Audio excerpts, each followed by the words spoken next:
Well, it's a high school football night here in Barnesville as the 4-1 Shamrocks of Al Treherne entertain the 4-1 Shadyside Tigers of Ty Fleming. I'm David Bloomquist. Joining me is Dan McGrew. And Dan, we've got a pretty interesting matchup tonight, and we're going to see one of the best athletes in the OVAC, and Justin Jeffers of Barnesville. He's just one of many Shamrocks who can really turn on the Jets. Yeah, I think that if there is an advantage, it'd be Barnesville's speed. Now, I haven't... Along with Dan McGrew, we're getting set for the opening kickoff here. Shamrocks will be doing the kicking, and the Tigers will be on the receiving end. We're underway. There's the kick, and it's taken at the 15-yard line. And the Shadyside Tigers are going to take over at their own 30-yard line. Shadyside comes into this game 4-1. They have 5 starters back on defense from last year. Ty Fleming in his second year back, 14th overall for Shadyside.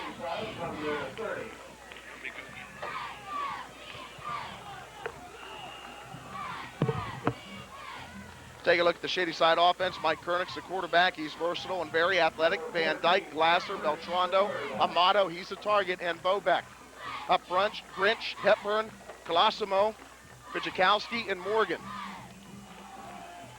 Inside handoff to Van Dyke, gets a couple.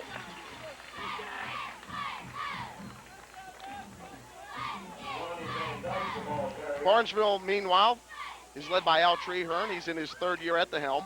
Last year, the Shamrocks had a very successful year, going 10-2 and losing in the playoffs. Up front, it's Phillips, Stanger, Petticord, Wells, Howe, and Spazensky.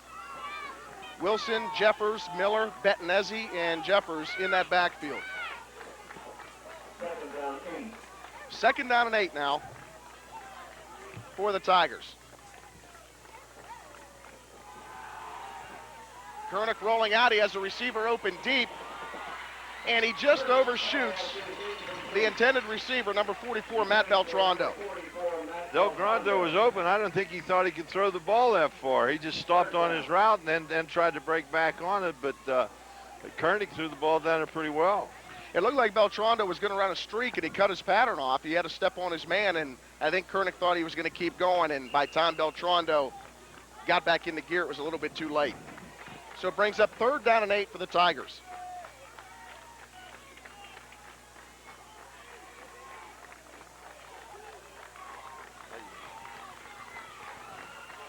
Kernick under center. One back in the backfield. Kernick looking over the middle, and it's incomplete.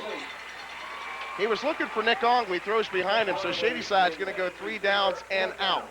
Well, I think he was looking for Amato, and Amato come off the ball, and they attacked him on the line of scrimmage and picked him up right away, and he had to come off of it.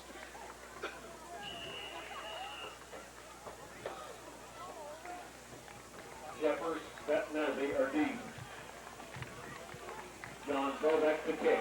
Bobeck's back to kick, and Bettinezzi's going to receive this one. Takes it at his 36. Bettinezzi from the 36. You got a wall. Bettinezzi has a wall. He's at the 50. A lot of running room. 40. And Bettinezzi's going to get driven out of bounds at the 25. So right away you see that explosiveness, Dan. We talked about it before the game. This team, the Shamrocks, a lot of speed, and number 30 has most of it.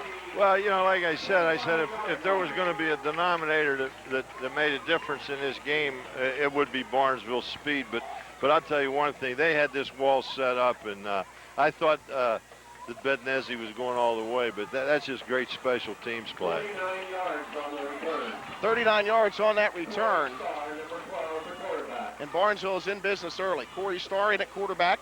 Bettinezzi the lone setback. Starr on a keeper just goes with the pile right up the middle, and he gains 5. Yeah, Barnesville come out with a single back set and spread the defense. That's one thing about the 8 front, and that's what Central did to Shadyside also. And the quarterback just picked it probably just on a goose and took it up there.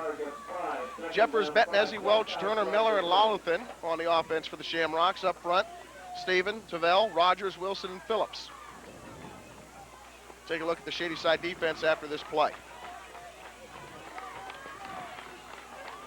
Mike Welch in the backfield. There goes Bettinezzi in motion. He gets the handoff going around that far side, and Bettinezzi picks up the first down before being driven out of bounds. That was strictly speed. I mean, Shadyside had to defend it pretty well, but you know, they got out there and they got into people, and Bettinezzi got the corner turn and picked up about 7-8 yards. Jim Amato on the tackle for Shadyside. Amato comes in as the Tigers' leading sacker. On the season so far, he has 5. Glasser is second with 2. Ferlini, Hepburn, Morgan, Amato, Kernick, and Glasser for the Shadyside defense. Backfield and linebackers looks like this. We're going to take a look. Up front, Grinch, Hepburn, Colosimo, Fijakowski, and Morgan. First down and 10, a little bit of motion. We're going to see some penalty flags, and I think they're going to get Barnesville jumping off sides. They had 2 people moving at the same time. Barnesville come out in a single back set again, and then brought the flanker back in motion. They tried to run a sweep action to the flanker with Mike Welsh. You know, Justin Jeffers was a starting quarterback last year for this Shamrock team, and this year he's been splitting duty. He's been actually very versatile. They've been using him all over. Al Treherne told us before the game that he's such a dangerous athlete that he likes to spread him all over the place, whether it's at flanker, halfback, or at quarterback, and he's very comfortable with starring at quarterback, so that allows him to loosen Jeffers up. First down at 15, Bettinezzi. Actually, that's Jeffers with the first carry of the night, and he gains a couple. Barnesville come out again in a single back offset and run the play that we had talked about earlier in the season called a stretch play, and Jeffers he's a very talented kid. He's got great speed. He's about a 4'6", 40 man, and on the season he comes into this game. That probably just put him over 500 yards rushing in the 6th game of the season. He came in averaging about 8.1 a pop. The leading rusher on this team is Bettinezzi with 683, averaging nearly 10 yards per carry. Second down, 12. Bettinezzi on the carry. He's at the 10, the 5, and Bettinezzi's down to the 3-yard line. And it's very close to a first and goal situation for the Shamrocks. Yes, Coach Treherne put a little juke in there at time. He come up and they're in a pro eye set, and he come up and he faked the slant and then run a delay to Bettinezzi, and he come down in and took it down to the 4-yard line. Very good call, very good block.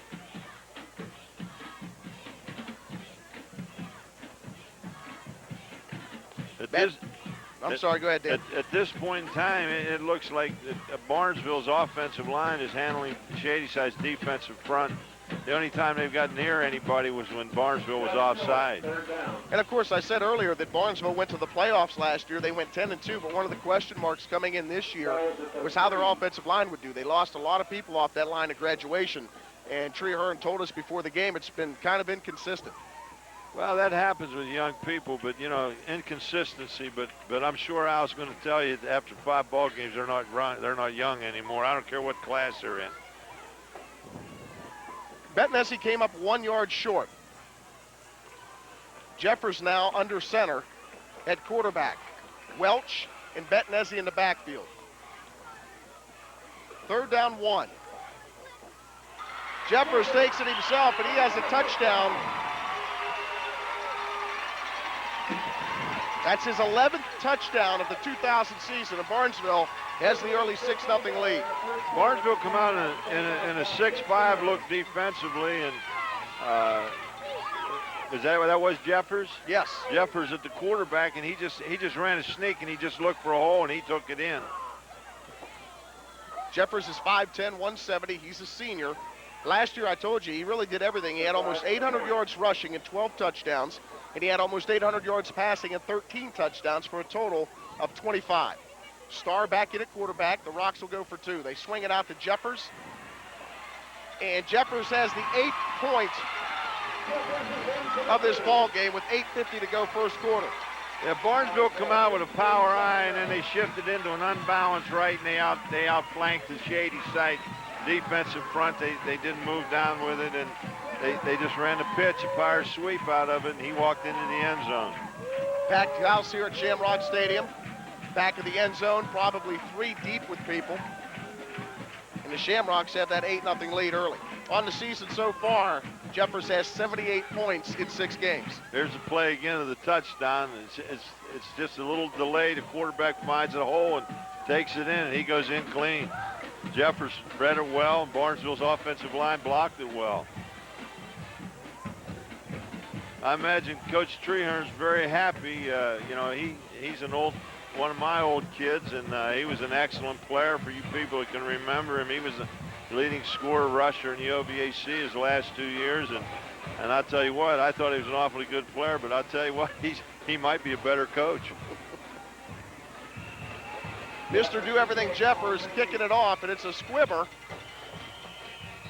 And the Tigers fall on it for good field position at the 30. Well, David, Yeah, you were coaching at Meadowbrook. You had Al Trehern, he was your running back, and you said he was a stud. well, he was. You know, I always thought Alan, who played at West Liberty, I thought he could play above that level, but everybody looked at him and said he was small, but he really wasn't small. He was just short, and he had great speed, and he was 5'6" or 5'5" and weighed 165, 170 pounds, and he was tough as nails. And you know, if you have 2 or 3 Alan Treherns on your team, you're in pretty good shape. There's a look at Coach Trehern right there. He's in his 3rd year at the helm here. And again, guiding that team to the playoffs in '99. You said he ran a 10.9 100, right? 900 meters. He was a little tense before the game. He doesn't like this TV stuff. It gets him a little uptight. Well, I don't know whether it's that or not. He's just an intense kid, and he was the same way as a player. I used to laugh at my players. They would complain about him yelling at him, you know, in a huddle, and you know, he'd just get on you. And I mean, he's just that kind of a kid and that kind of a player, and obviously, he's that kind of a coach. Barnesville going to do it over with the penalty flag. Tigers pick it up, and they burst right up the center of the field, and they get better field possession second time around.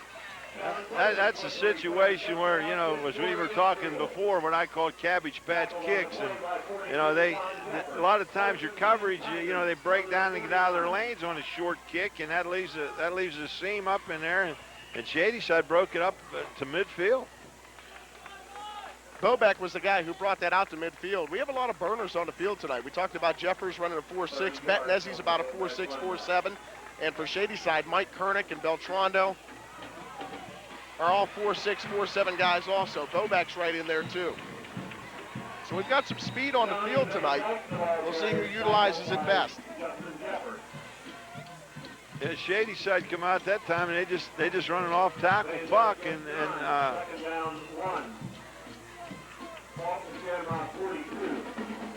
Donnie Van Dyke. Donnie Van Dyke just broke it off, and they broke it out for 9 yards. That was a very good play for Shadyside.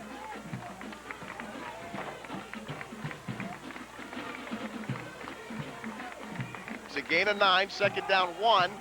Tigers keep it on the ground, and they pick up the first down with some tough inside running. Kurt Glasser on the carry for Shadyside. And once again, they come up, and it looks like, you know, they needed a yard, and they bucked it up in there with Glasser, and Kernick booted out. I don't know whether they're trying to set up something, but they had the 2 split receivers set to the right and run to the tight end. I look for them to come and run that same action, run a boot back to the split receiver side. Ty Fleming, second year back at the helm of Shadyside, 14th overall, has his team standing at 4-1. Inside handoff, Van Dyke, and he rips off 8 yards on first down. Yeah, they just run a simple isolation up to the short side, to the split side of the formation, and right now, as I said earlier, Barnesville's offensive line was handling Shadyside. I think it's going the other way too. Shadyside's offensive line is putting some holes in the Barnesville defense right now. You know, these two teams are very similar, and not just in 4-1 records. They both have outstanding skill position players. They both have athletes with speed, and they both came into this season with question marks along their offensive line. And I think if you ask both coaches, you know, Trehern said earlier that his offensive line has been inconsistent, and Fleming will probably say the same thing, but both coaches have to be happy because obviously their teams are 4-1, and they couldn't be 4-1 without that line doing something right. Yeah, that's true. And you know, we talked to Al, and of course I saw where Ty said this week, you know, they expect to win now. They're not to the point now where people saying they're upset people. They really expect to win their games, and that's a great thing. These are 2 well-coached football teams.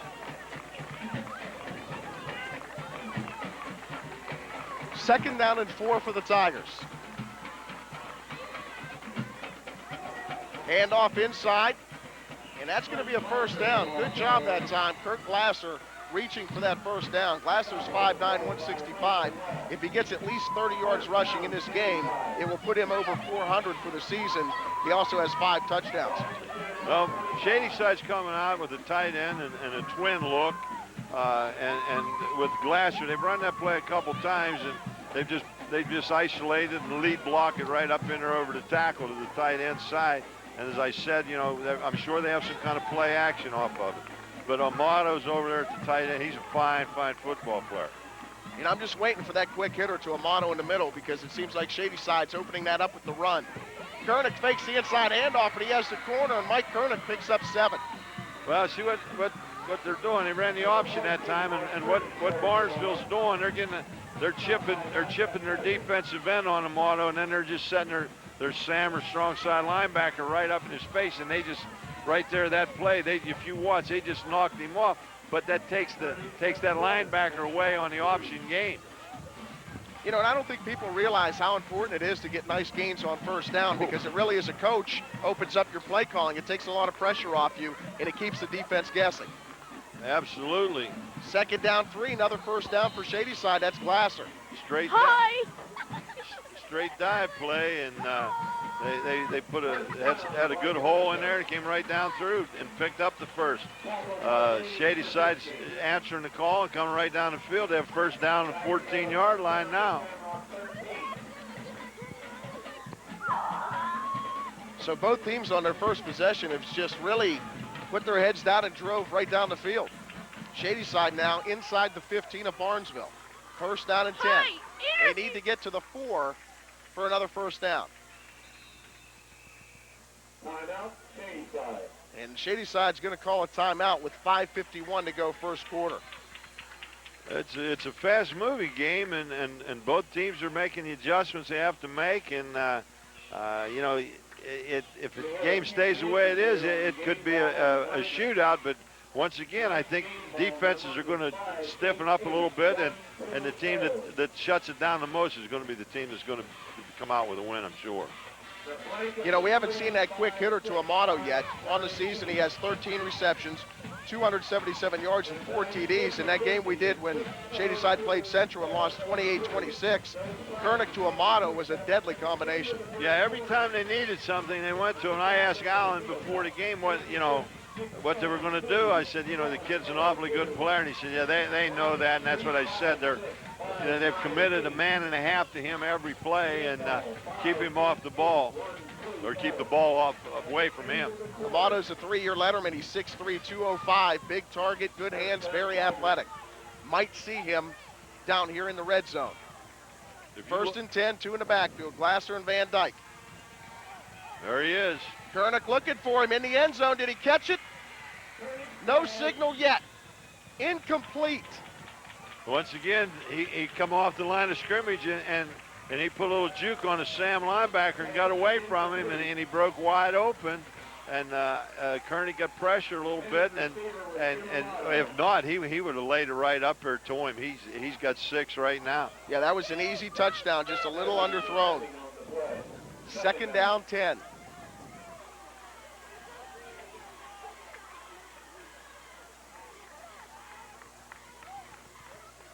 Fleming going to keep it on the ground, handoff. Van Dyke gets a couple. Shooting in for the Shamrocks, number 46, Dan Spazinski. 5'8", 185-pounder, and he's only a freshman. Yeah, I was kidding Alan a little bit, but he didn't tell us he was 18 years old. But he's not. He's a very good-looking kid. He's really. Did you say he stole him from Lower City or somewhere around there? Yeah, he brought him in there from Lower City. From Batesville. Third down and 7. He said Spazinski has got a lot of talent. And again, only a freshman. See if this is a motto time again. Handoff to Van Dyke, and he gets stuck. And there's your freshman. Spazinski comes flying in with the hit. Yeah, and Shadyside faces fourth down. He just read the guard, and a little seam there, and he just came, and right up in it, and a big play. Shadyside's probably go for a field goal. Yeah, there's Bobeck, and Bobeck is an excellent kicker. John Bobek will attempt the field goal. Number 44, Matt Beltrando to hold. So Bobek's going to give it a shot. It's going to be about a 33 32 yards. yards. High snap. Messed up the timing a little bit. He still gets it off. And it's good. And he had plenty of leg. I mean, there was another 8 or 10 yards there. Bobek with the kick, and a great job by Beltrando to get that high snap down, and the Tigers But I'll tell you what, get on the board. Jeffers come off the corner, and he wasn't too far from getting a piece of it. So both teams come out on their initial drive and hit pay dirt, and we have a 8-3 game with 4:18 remaining in the first quarter. Okay, if we look here, we see Jeffers. Jeffers really got close to it, laid out, did exactly what he was supposed to do, but he just didn't get there. Game will be shown on the sports split at 11:10, and that will be followed by the Who was your kicker when you were at the Buffalo Bills? Let me guess. Don't say. Give me his initials. I know this. Are we talking about a punter or a place kicker? No, you had a real good kicker or a punter, and I can't. Buffalo Bills, 50s, 60s. Let me see here. Our punter was a guy by the name of Billy Atkins, who later became a coach, got very successful college coach. Who played at- Gongola. Was that your kicker? No, that was later. Okay. Billy Atkins was the punter, and a guy by the name of Macchioho, who played at Miami of Ohio, was the place kicker. Wasn't he from Neffs? Mike Welch. Mike Welch on the carry. Good special teams coverage, and Barnesville will take over at the 28. Shadyside Squib kicked that one, or pump kicked it, whatever you want to call it. They're obviously they're honoring that speed that Barnesville has, and their special teams. You know, after Bednezi run that one back on, I think I would kick away from him also. Guy with the tackle has some Lafferty roots. Michael Ferlini. 29.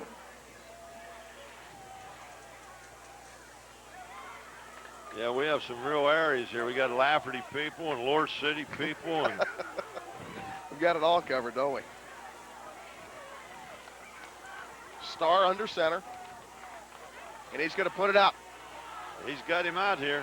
Oh. Right through the hands of Betnezi No, at about the 48. 32. For Justin Turner, incomplete. Justin Turner, your Justin eyes are better Turner. than mine. Right through his hands. I'll tell you what, I think Starr's at the quarter, or who's at the quarterback? I think it's Starr. It's very difficult if we miss one up because the way these kids shift in and out. But the quarterback laid the ball right there, and it was right in the hands, and the kid was open, and if he'd have caught it, he had a shot of going for a ways. Starr's only attempted 31 passes. He's completed 16 for 208, 1 touchdown and 1 pick. Jeffers, when he's been in at quarterback, is 5 of 13 with a touchdown and 4 picks. So Barnesville, pretty much their bread and butter on the ground. Here's Jeffers trying to find that outside. He picks up 6, but there's a penalty flag on the ground. Crack back. I thought they'd call a little bit earlier, but it was outside man from Barnesville. Either got him on a crackback or illegal use of the hands. No, they called him on a clip.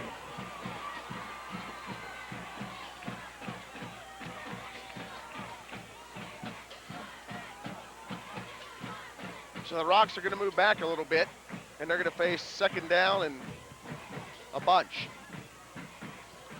You know, it gets tougher and tougher to run a sweep game today unless you're in an option look because, you know, with wide people and you try to block back on them and, they're getting called for clips and they're getting called for crackbacks, and if you're leading out, they're getting called with blocking below the knees, and it's very difficult. You know, some of the rules that we're going against, and I'm not saying they're bad rules. I think they're just rules that are trying to protect injury problems with knees and things of this nature.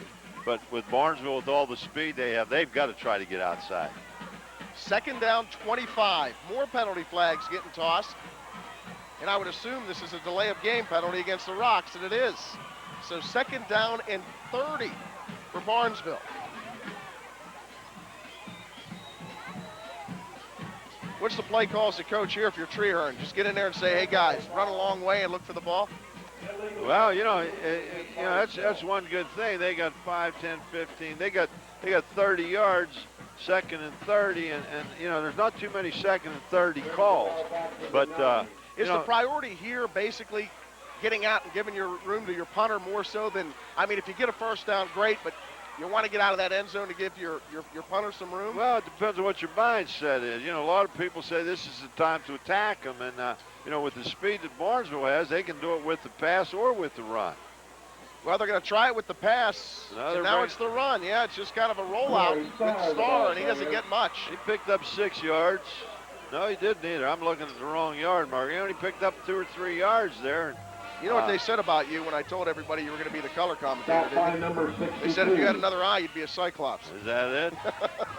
Actually, you've been picking them out better up here than I have, and that could be said for a couple of the other games we've worked too. Well, I got 4 eyes, see, and that makes it better. But, you know, you get... no, he got 5 back, so you weren't far off. 1 off. You know, you get back and you look at the kids, and, you know, it's a great view up here. You know, after all those years down there trying to look at people, you get up here, it's like being on a picnic every day. 3rd down, 25. Jeffers rolling out, playing the switcheroo at quarterback, and he's not going to get enough.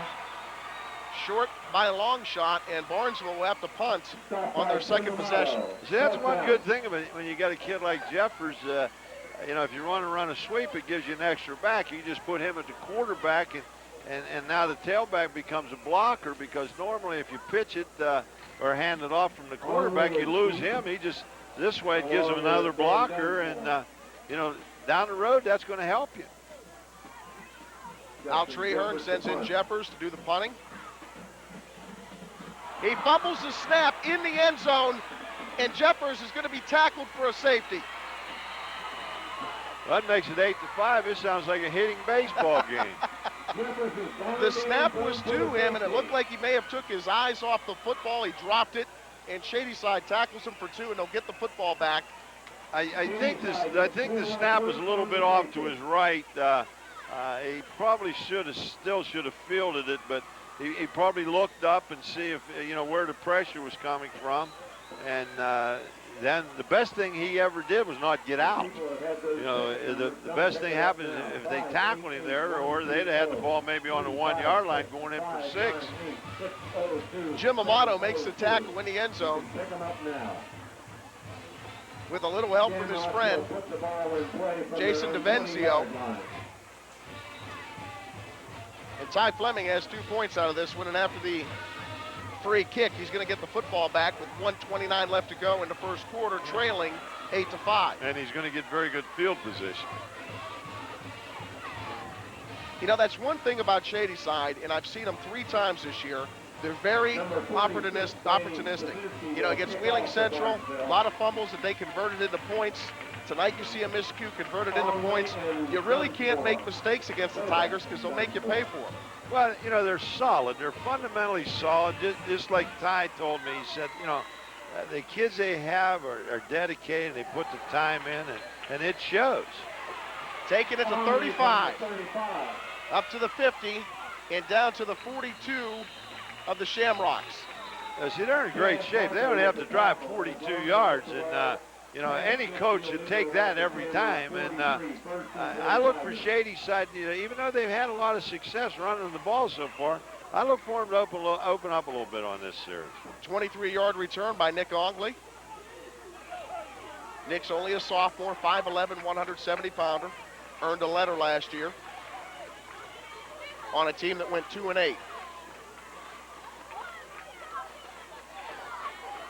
Kernick going to sprint it out, and Mike picks up 7 on first down.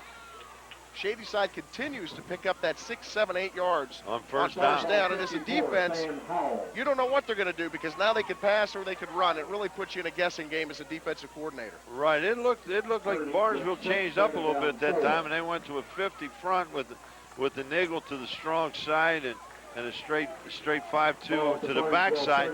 But I'll tell you what, Shadyside still attacked it and still picked up yards.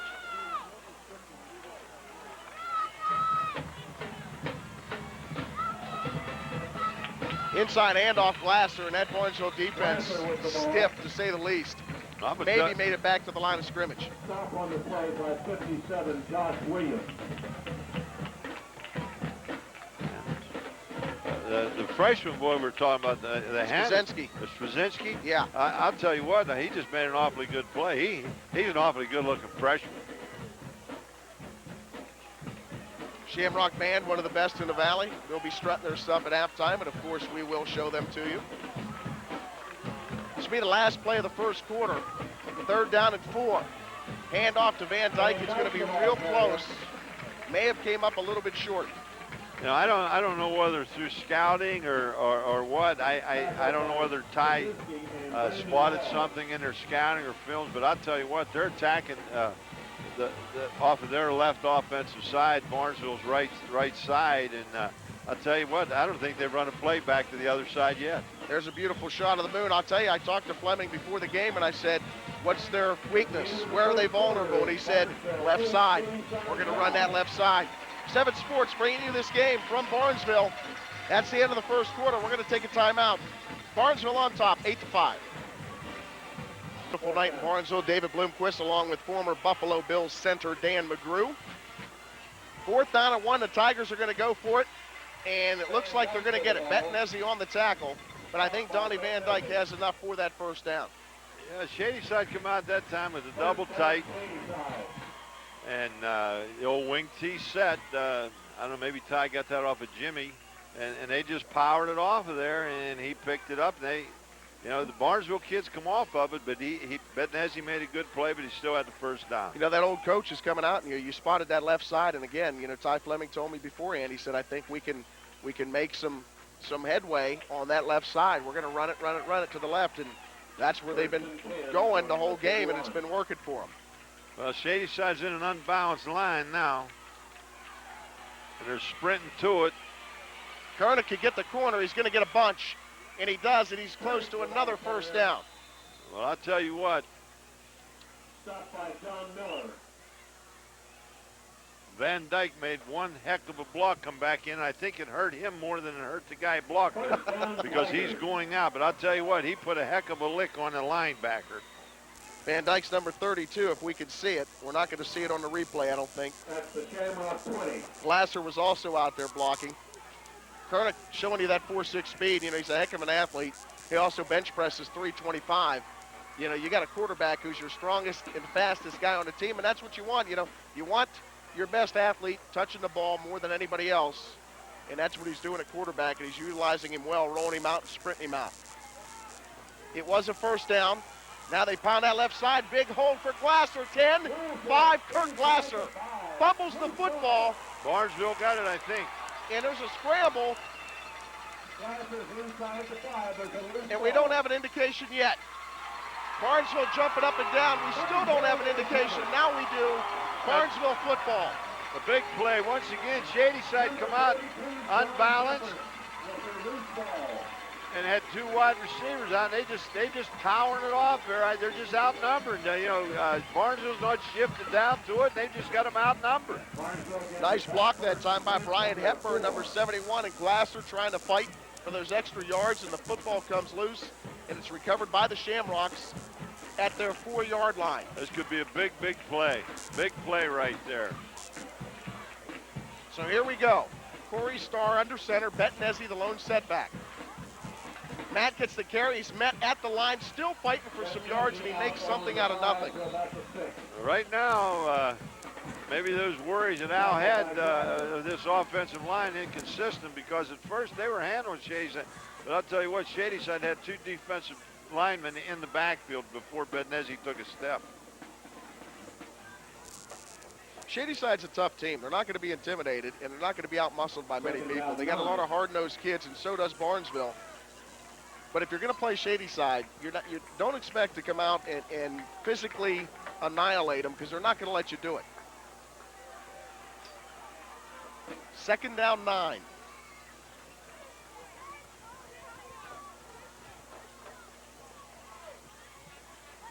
Handoff inside. A little beer trap. Bettinezzi gets about 7, but I think this is going to be a delay of game on Barnesville, and they're going to back it up towards their goal line. Barnesville's come in on that set anyway, and they came in with a double tight to force Shadyside to play true even up defense, but they just took a little bit of time. They run a little beer trap up inside of the fullback, and it was there. Amato comes back to make the tackle, along with Brandon Holmes. He's only a sophomore. There was a little motion on the line of the Shamrocks, so they're going to back that up to their 3. Second down, 12. Need to get out to about the 16-yard line for a first. It wouldn't surprise me a lot if Coach Treehorn doesn't take a shot one of these next 2 plays, but this might be the best time. Second down rather than third. Throw one down deep. He got Jeffers out as a wide receiver. No, he's got him at tailback now. Here's Jefferson, tailback, almost caught in the end zone. He makes it back out, fumbles the football. He was down. They're going to roll him down at the 3. Tigers are getting some nice penetration. As soon as the tailbacks are getting the handoff, Betnesi before, and now watch with Jeffers. He has a guy right in his face. Yeah, they're bringing backers and right there. 62 and 54. Lucas Morgan. One was a down man. 54 was a linebacker. That was Grinch. And he just shot the gap and come from the backside. Right now, of course, once again, it's a game of field position. Defensively as a coach, you got to figure you're going to pin down, and they're going to try to be as conservative as they can. Going to run a draw. Third down and 12. Betnesi trying to get outside, still on his feet, and a host of tacklers taking down at the 8. Actually, that was Jeffers. Excuse me. Either way, Barnesville's going to have to punt it away. He did a lot of running to get 4 or 5 yards. It looked like if he would have just taken it straight up the middle, he might have had a better shot. But, once again, as I said, we're up here and he's down there. We have a better view than he does. Watch the pursuit of the Shadyside defense. I'm sure Ty Fleming told them, with a guy like Jeffers and Betnesi, you got a gang tackle. Look at all the helmets, Shadyside helmets making the tackle there. They're all out there, and I'm sure Ty's real pleased with them at this point in time. Once again, now last time he had a bad snap, it's right there. Good punt by Jeffers. Dropped at the 45, then picked up by Dunsmore. Going to get taken down at the 42, and he fumbles the football.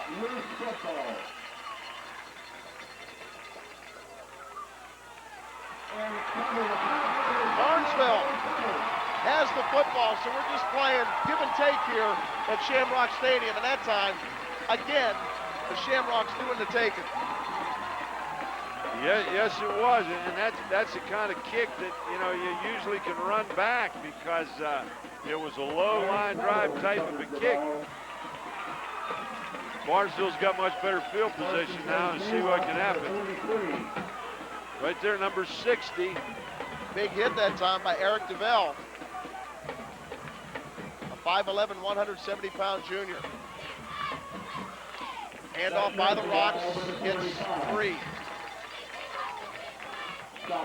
Betnesi just on a straight dive picked up 4 yards. I think maybe Barnesville says, hey, let's just line up and take them on and see what we can do. And I'm not so sure that's not the right idea to do.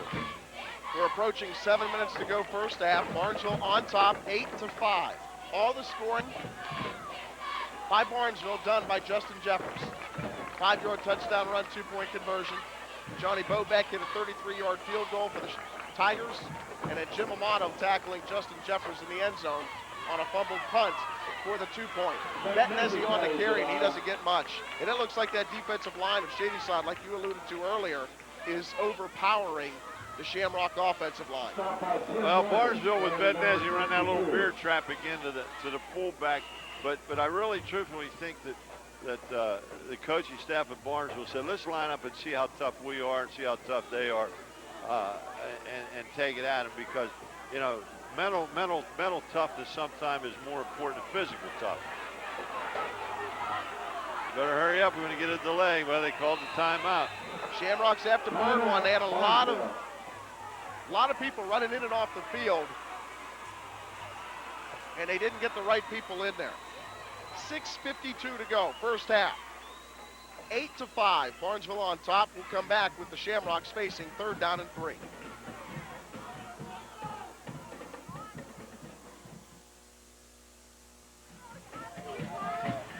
Third down and 3 for the Shamrocks, leading 8-5. Those guys up front got to get some movement for Betnesi and Jeffers to find some daylight. Star at quarterback, Betnesi the lone setback. Matt gets the carry. He picks up the first down, +5. That's basically what I thought. They're just going to come line up and come at him.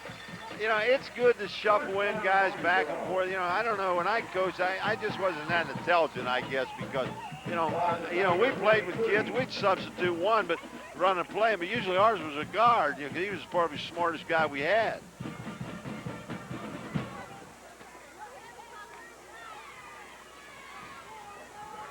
Bettinezzi on his way to another 1,000-yard season. First down and 10. Bettinezzi getting the call again, and there's just nothing going. Nothing doing whatsoever. Penetration by the Shadyside defense. That time Tim Morgan gets in the backfield to mess stuff up for the Rocks. Van Dyke was on the bottom of that play for Shadyside.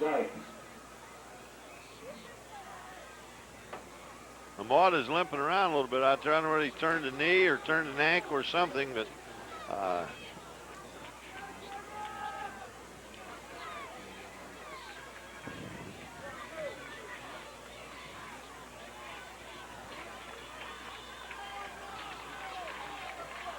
here we go, second down and 9.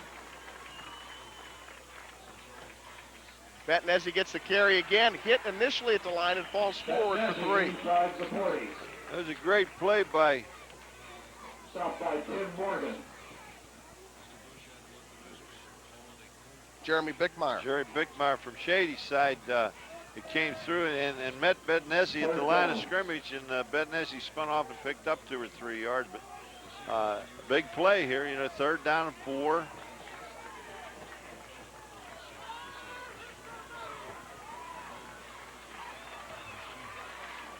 Shamrocks need to get to the 36, actually the 26. There's a sweep, it's there. Jeffers on the carry, and he's got the first down. First down, just run the old power sweep coming in there. Shadyside pursued well to it, but this little seam and lead blockers kicked it out for Barnesville and went up in there. Jeffers started out the season with 153 yards gained in the loss to John Glenn. He had 4 touchdowns in that game. Then he had 81 against Meadowbrook, 98 against Caldwell, 48 against Buckeye Trail, and 117 against Bridgeport on only 7 carries. There's pros and cons of it. I mean, you got a kid like Jeffers that can run the ball like he does. I don't know. I think that I'd find a way to have him and Bettinezzi at the running backs all the time and get in there. But of course, once again, that's my opinion, and I'm sure that Coach Treherne and his staff they see the kids every day. So first down and 10. Hand off Bettinezzi, gets 5. Little handback trap to Bettinezzi. They're in an offset eye. Amato and Brandon Holmes on the tackle for the Tigers. Yeah, maybe my prophecy's coming through, because as I said, Barnesville has done nothing at all fancy on this drive, and they're just taking it down the field. Here we are. They're not in a bad situation. They got second down and 7, and they're in 4-down territory. So see what they can do with it. Jeffers and Bettinezzi in the backfield. Going to be a toss to Jeffers. Nice tackle on the outside by number 44 for Shadyside. That's Matt Beltrando. Very good play by him. The sweep is slow developing, and even with the speed that Barnesville has, Shadyside's flow defensively has flown to the ball very, very well. And I think, my own personal opinion, which is only mine, I think Barnesville's better off just taking the ball straight up at him. Well, whenever you swing the ball out, it allows the defense to pursue and get penetration. And whenever they get penetration, it's going to disrupt things. Mike Kernick did a good job coming in from the corner and turning Jeffers back in to the pursuit on that last play. Penalty flags flying. Another delay. So the Shamrocks, as you see Jeffers look at the sidelines in disgust. Well, and the offensive coordinator just having some problems here getting on the same page. Well, I think what it is, they're not getting to play. You don't know how many times I over the years that I've been involved with things like that, and it is very difficult You know, you're trying to make a call and you're trying to hear from your people upstairs, and it's getting. But believe me, let me tell you something. It's not those kids' fault. That's a coaching thing, and as coaches, we all did it. 3rd down 13. Starr back in at quarterback. Jeffers the lone setback. Middle screen. Middle screen to Jeffers. 30, 25, and Jeffers gets the first down. Good job. Yeah, they come out and they run what's called a bubble screen, and they just come back in with a flanker coming back inside, and you know, hit it, bring him back. Sometimes they bring him in motion, sometimes they won't. They'll just bring him down through there. Welch was the lone setback. They had Jeffers spread out. They were in a trip set, and Jeffers just come out, and he didn't come back in motion. He just come back in, you know, on the action, and very good play, very good play. First down. You know, I'm going to make an excuse for myself. I've been getting a lot of numbers mixed up, and it's because I have to look right through a poll. I know it's an excuse, but I'm going to use it. Betnesi on the carry gets a couple.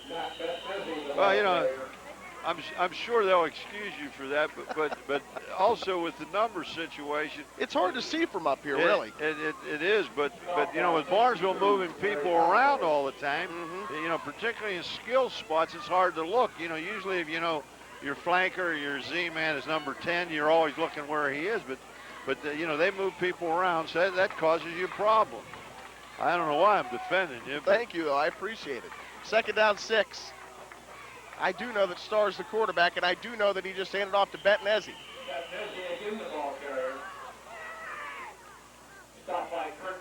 You can see right, this is what I'm talking about. Here's half the field over here. Here's half the field over here. I have a big foghorn right in front of me. It's not an excuse, I stink, but I'm going to use it anyway. Well, you know, if they believe it, you're ahead of the game. You can't even see you. You're standing right behind it. That's to their advantage.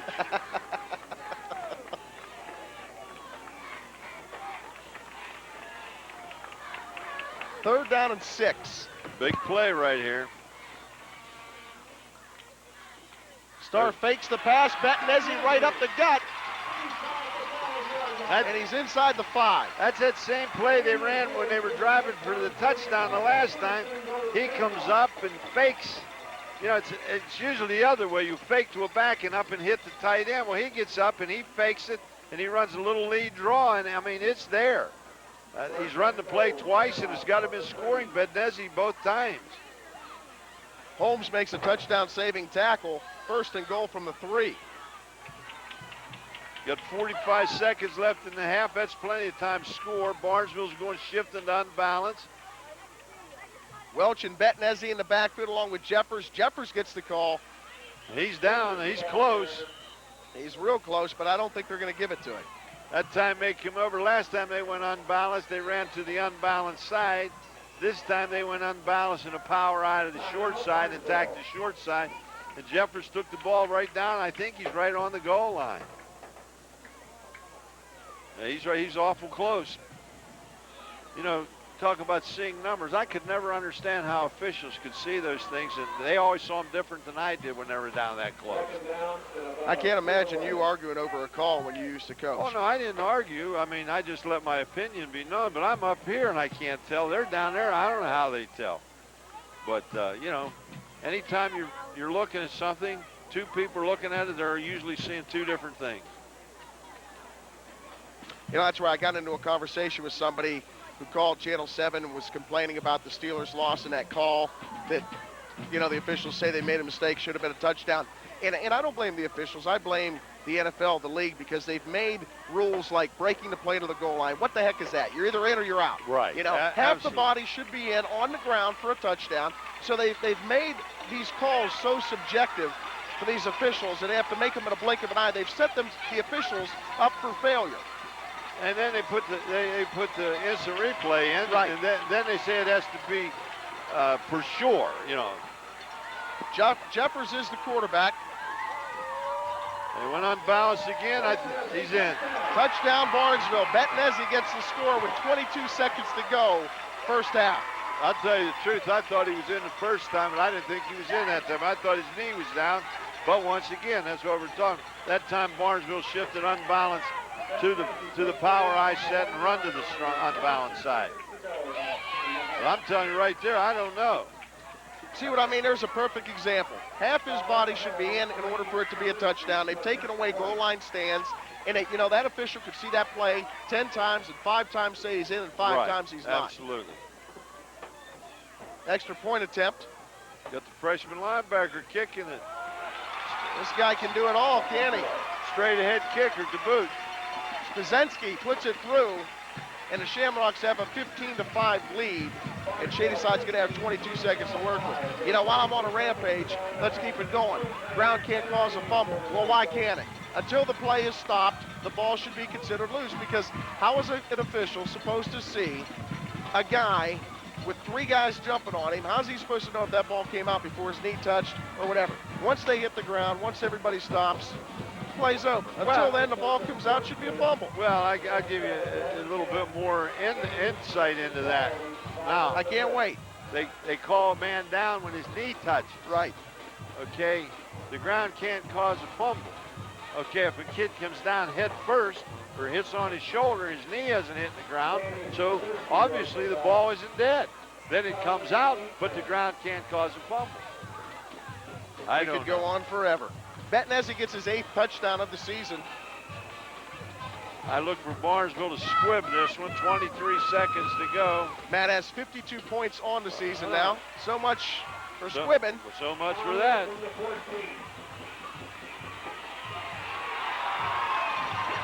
Great coverage, number 57 for Barnesville. He made the tackle twice. Josh Williams.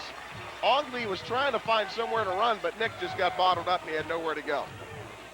13 seconds remaining. You can see Ogley, he gets it, and whoop, nope, I'll go nope. Watch, he'll jump up. He wants somebody to pat him on the back, and nobody will. 13 seconds to go. I would assume the Tigers will play it safe. Officials timeout. Officials take a timeout.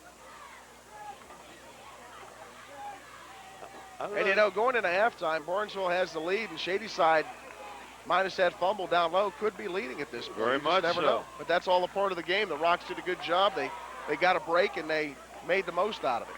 Well, actually, they got 2 breaks. They had the fumble down in the goal line, then they had the fumble on the punt. A little bit of a mix-up in the backfield, but Glasser gets the carry, and he comes out to the 34-yard line, and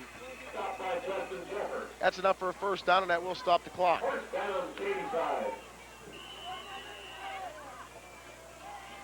Shadyside took a timeout. 7 seconds ago. Maybe Ty's going to take a shot at one here. Might do a quick out, get a little closer, then let Kernick just toss one up in the end zone and see what happens. He has a strong arm. Yes, he does, and he's got some kids that can catch it too. But I'll say one thing: Barnesville's done one. If they haven't done anything, they sure kept Amato quiet. I don't think I know he hasn't caught a pass, and I don't even know whether they've thrown one at him. Well, the one time in the corner of the end zone, that was underthrown. Right. That was the only time. He had him open. But, that was the only time. I've seen 5-6 games we've covered, and I'll tell you what, Amato's as good a receiver as I've seen. He's a big kid. He may have a future down the road a little bit. He's 6'3", and he's 205 pounds, and got decent speed. Maybe next year he might be getting a good program. Might be 230 pounds. 7 seconds to work with. Kernick under center. Here comes the Rocks. Kernick gonna have to get loose. Hoisted downfield, it's incomplete, and that runs all the time off the clock. So the Shamrocks will head into halftime with the lead here on their home field, 15-5 over the Shadyside Tigers. We're at halftime, and of course, when we come back, we're gonna take a look at the Tigers marching band and also let the Barnesville Shamrocks strut their stuff.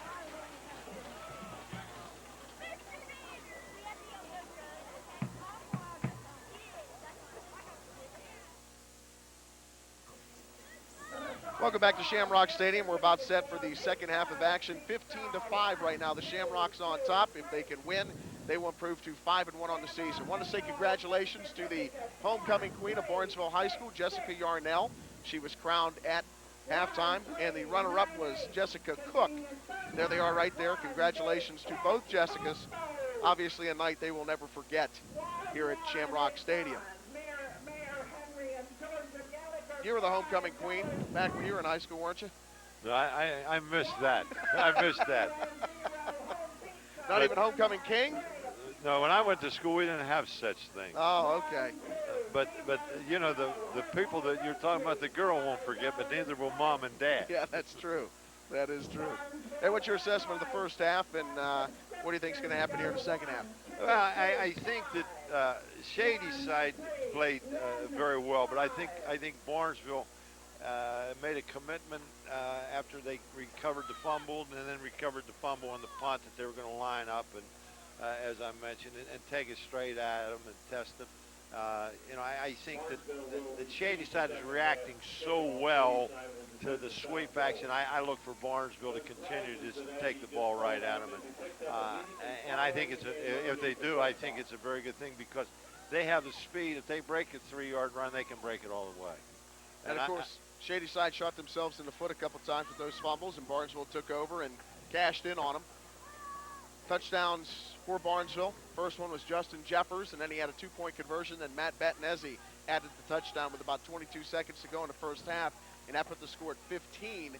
And the 5 points for Shadyside Beltrando, a 33-yard field goal, and then the safety in the end zone when Jeffers dropped the snap on the punt, and Amato tackled him for 2.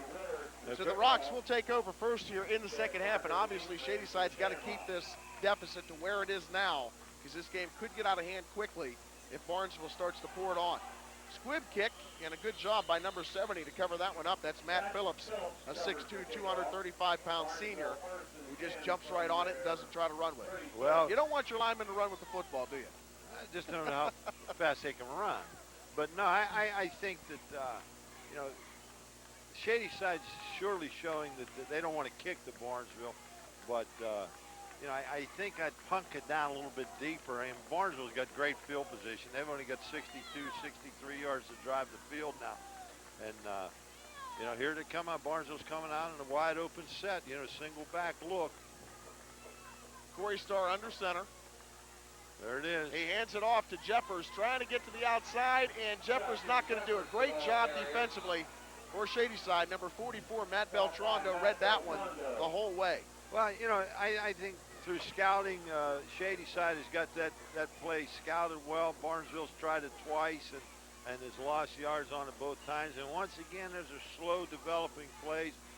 And the Shadyside defense is reacting and pursuing the ball very well. And now Barnesville's put themselves in a hole, and they got 14 to go. And I think they're better off going straight up at it. Jeffers at halfback. He gets the carry. Lasser, the first guy to hit him down by the ankles. Amato piles on. Brings up 3rd down and long. See, that's a safe situation. You know. And once again, it's easy to second guess. But if Barnesville were to run that play on 1st down, now they'd be looking at a 2nd and 4. Now they're looking at a 3rd and 9. So that makes a whole lot of difference. And you know, I'm sure they scouted also. And you know, it's just a battle of wits right now. Jeffers coming in motion again. They fake it to him. Starr trying to find some room to throw, and he's going to get taken down. Good job by the Tiger defense in on the sack. Falbo, and it brings up 4th down, and the Shamrocks are going to have to punt it away. And Jeffers, of course, handles those duties also. Well, that time it looked to me like Shadyside come up in an odd front. That's the first time I've seen it. And they run an X stunt in the middle with the linebacker and the down man. And they pressured. Now, that must have been through scouting because Barnesville was going to run a boot action pass. Shadyside return men waiting at their own 35. Low kick by Jeffers. Bettinezzi gets down there quick. Rocks down it at the 42, and that's where Shadyside will take over. Bettinezzi does everything quick. 9:50 to go, 3rd quarter, 15-5. Shamrocks on top of the Tigers. David Bloomquist, Dan McGrew from high atop Shamrock Stadium. Full house here. Shadyside brings a number of fans to their away games. And Barnesville's always packed. Yeah, right now, football is king in Barnesville. Of course, I see where their girls cross-country team won the OVAC for the 5th or 6th time in a year. And I don't think that's ever been done. Is that? Maybe Steve Berkwin behind us can fill us in. He's the Barnesville track expert. Oh, is that correct? I hope he's coaching the girls. Barnesville's notorious. They've had good, outstanding athletes, boys and girls, ever since I can remember. You know, and I can remember a year or two. Yeah, you're definitely an old timer. Well, I'm a timer. I don't want to be old, but. Second down 9. Van Dyke and Glasser in the backfield for Shadyside.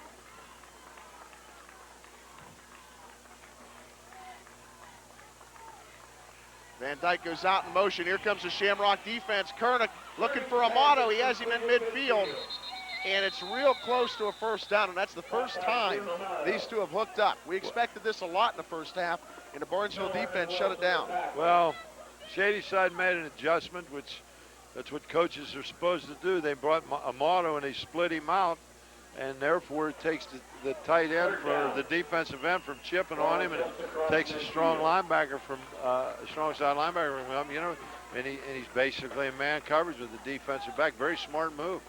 Jason Petticord with the inside rush for Barnesville. Almost got Kernick, but not quite. 3rd down and 1. And it's a short one. That might be 1 inch.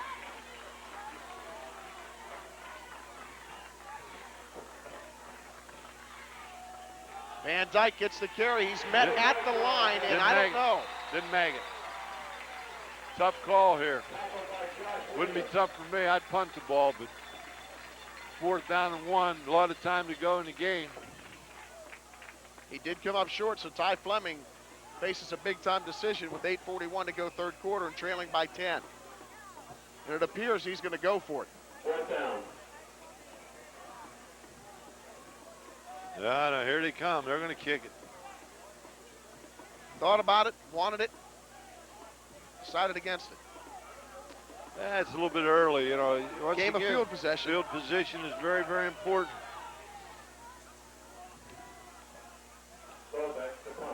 So Bobeck's going to punt this one away. Fair catch.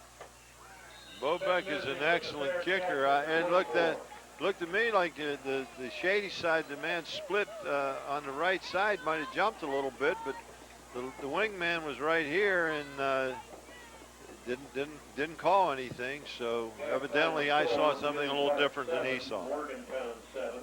In the 2nd period, John Marshall 10, Indian Creek nothing. 2nd quarter. Bettenesi with that fair catch, and the Rocks will take over at their own 23. Steubenville 8, Steubenville Central Catholic nothing. 1st and 10 Shamrocks. Starr hands it off. And that Shadyside defense, pursuit-wise, all over the place. Jeffers just has nowhere to go. Excellent. They're pursuing excellent, and the success that Barnesville's had, as I said earlier, was running straight at him. And you know, I don't know. They're looking at something different than I'm looking at. Larry Falbo on the tackle. He's a junior, 6'1", 180.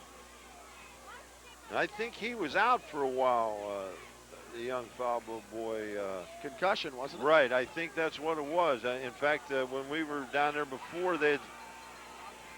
2nd and 16, Bettenesi trying to find some room, still on his feet, and he's going to lose 5 more. So the Shamrocks digging themselves a hole. They're going to face 3rd down and probably about 21 or 22. He lost about 10 on that. Holmes and Glasser, the tacklers. Glasser in on the tackle for Shadyside. Tell you, Shadyside's playing awfully well defensively. If you take the 2 drives off of Barnesville, they haven't done really much of anything offensively.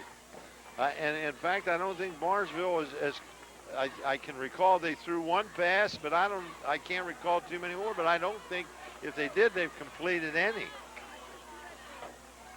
Yeah, I was expecting a little more of a wide open attack from the Rocks, a little more passing. We haven't seen it yet. 3rd down and 20. Here comes the pass. Just going to throw it out to Jefferson. He can't hold on to it.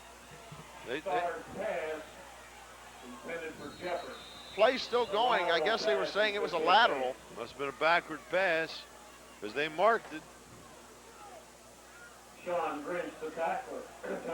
Sean Grinch in on a tackle. Take a look at it again, and there just was no room there to get anything done.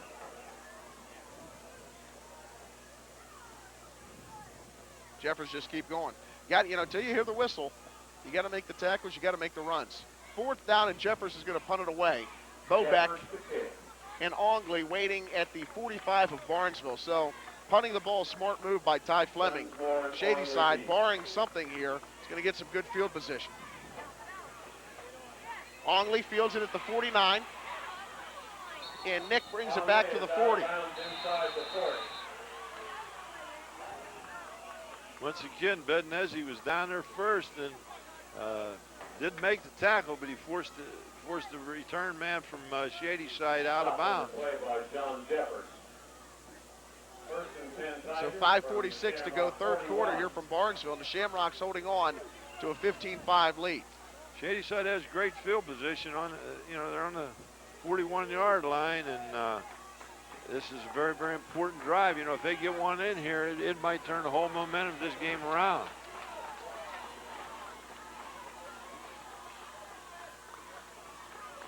Bobeck in motion. They're going to hand it off to him, and he doesn't get a whole lot. Good job by the Barnesville defense. First down and meeting, Matt Phillips, number 70. Picked up 2 yards. Stop by Matt Phillips. Bobeck's a senior. He's 6 foot 170. Very versatile young man. He plays both offense and defense. They play him as a wide out. He punts, he kicks off. He's probably a pretty good running back. He's got decent size. You said 170. He's got very good speed, so catches the ball well. Only 4 receptions on the season, but he does have 53 yards, so that's a pretty good average. Well, it's pretty tough to catch at Shadyside because they basically throw to Amato, and they really don't throw that much. Kernick rolling out. He has backside pressure. Gets rid of it. And the catch is good, and there's going to be a late hit on the Barnesville Shamrocks. That makes absolutely no sense. The kid played it well, and both kids played well, and he shoves him out of bounds. I don't know whether he was trying to dig the ball out, or it's hard to see whether he was hitting him on the back or shoved him into the fence or what. Get a better look here in the replay. Good job by Kernick. Yeah, he had Dan Spazensky on his back from the get-go. And there's your flag getting thrown. I'll tell you what, that's questionable. Clay Wilson. That was questionable. But once again, first down Shadyside from the Shamrock 12. Shadyside's on a 12. That play was made by Kernick being able to get outside the contain and put pressure on the corner, and the corner had to come up. Lasser, the lone setback. Amato split wide. Kernick just going to take the snap, and he gets down to the 10. Stop by Sam Howell. Sam Howell on the tackle for the Shamrocks.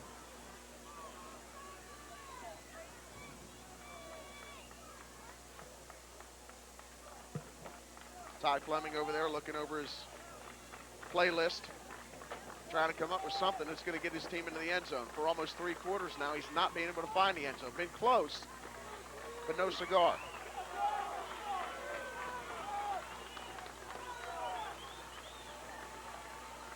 Second down. Shifting in motion to trips. Put it up, end zone, touchdown, Shadyside. Kernick wide open to Matt Beltrando, and the Tigers are right back in this football game. Yeah, they come on, they motion their tail back into trips, and they run a double quick post inside, and they just, I think he just read whoever the safety picked up, and he threw to the other one.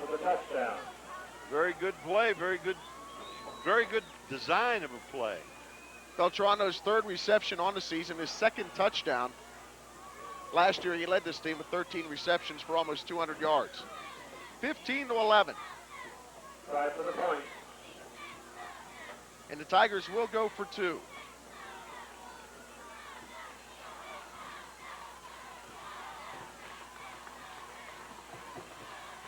Kernick looking there again, rolling out, wide open, end zone, Glasser.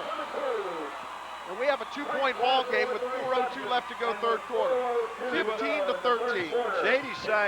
Shadyside, Barnesville right now with their scheme defensively. They got the Sam linebacker on Amato. You can't see it here, but Amato goes in and takes the Sam linebacker with him, and they just swing the fullback right and run him where the tight end would normally run. He was wide open. You know, it took a lot of guts by Ty Fleming, too, to take Glasser off his offensive line and put him at fullback. That man, number 45, was an offensive lineman last year, and he knew he wanted to utilize him more. He'd be a great fullback, but by taking him off of that line, he left Sean Grinch as the only lineman with any experience. And obviously it's paid off because the guys up front are getting it done, and Glasser, in the 2 games we've done, has done a lot. Yeah, he just runs a little circle route here, checks up, and he runs a check down circle. There it is right there. Quick release by Kernick, too. Now it's Barnesville's chance to counter. Squib kick, taking it to 35. Michael Ferlini with the tackle at the 43. Mike Welch on the carry, so you can tell that Ty Fleming wants to take no chances with Betnessi and Jeffers back there returning kicks. You know what's amazing about it is his defense is playing so well right now that Ty's giving up great field position, and their defense is shutting Barnesville down.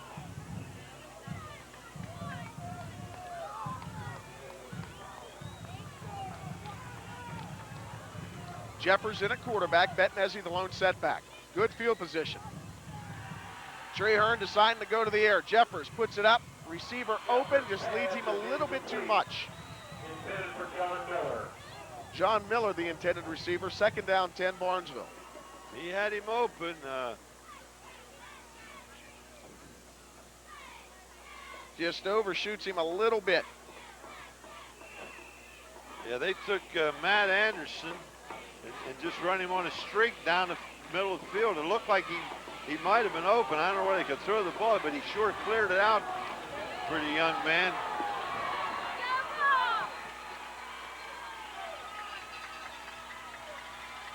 Second down, 10. We're approaching 3 minutes to go, third quarter. Barnesville up by 2. Jeffers going to the air again. He's going deep, and it's incomplete, but there's a penalty flag down. I don't know whether it was offense or defense. They were both grabbing at each other. John Miller, the intended receiver again.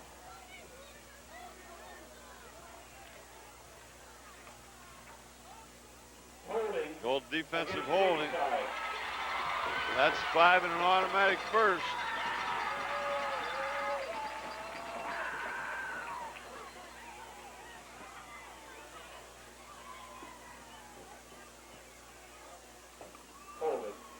First down, Barnesville. There's 10 and an automatic first.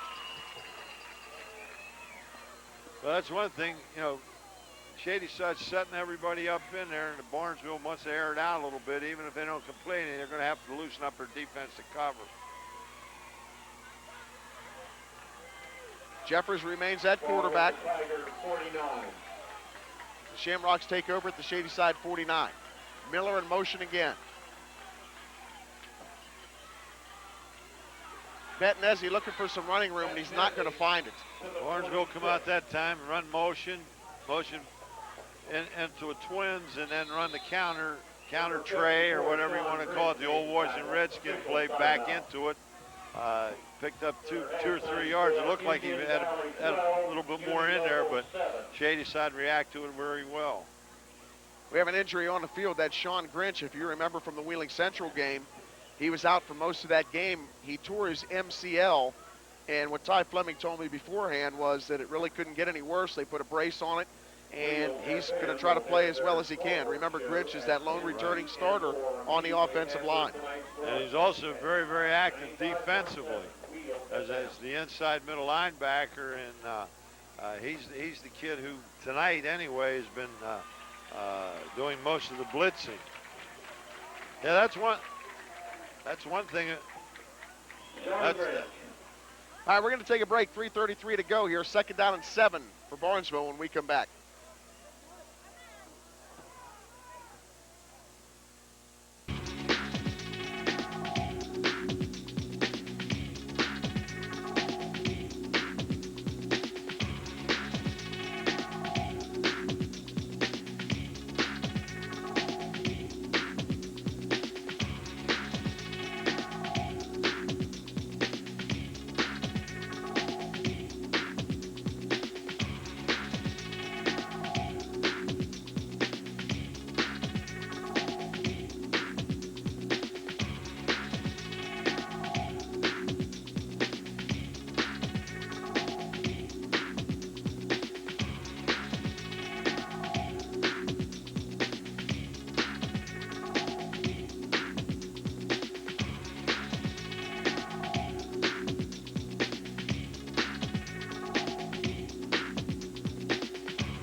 So Shamrocks right there facing a 2nd down and 7, leading this football game over Shadyside 15-13. Jeffers has been all over the field. He's played little at quarterback until now. He's been in on just about every series of the 3rd quarter.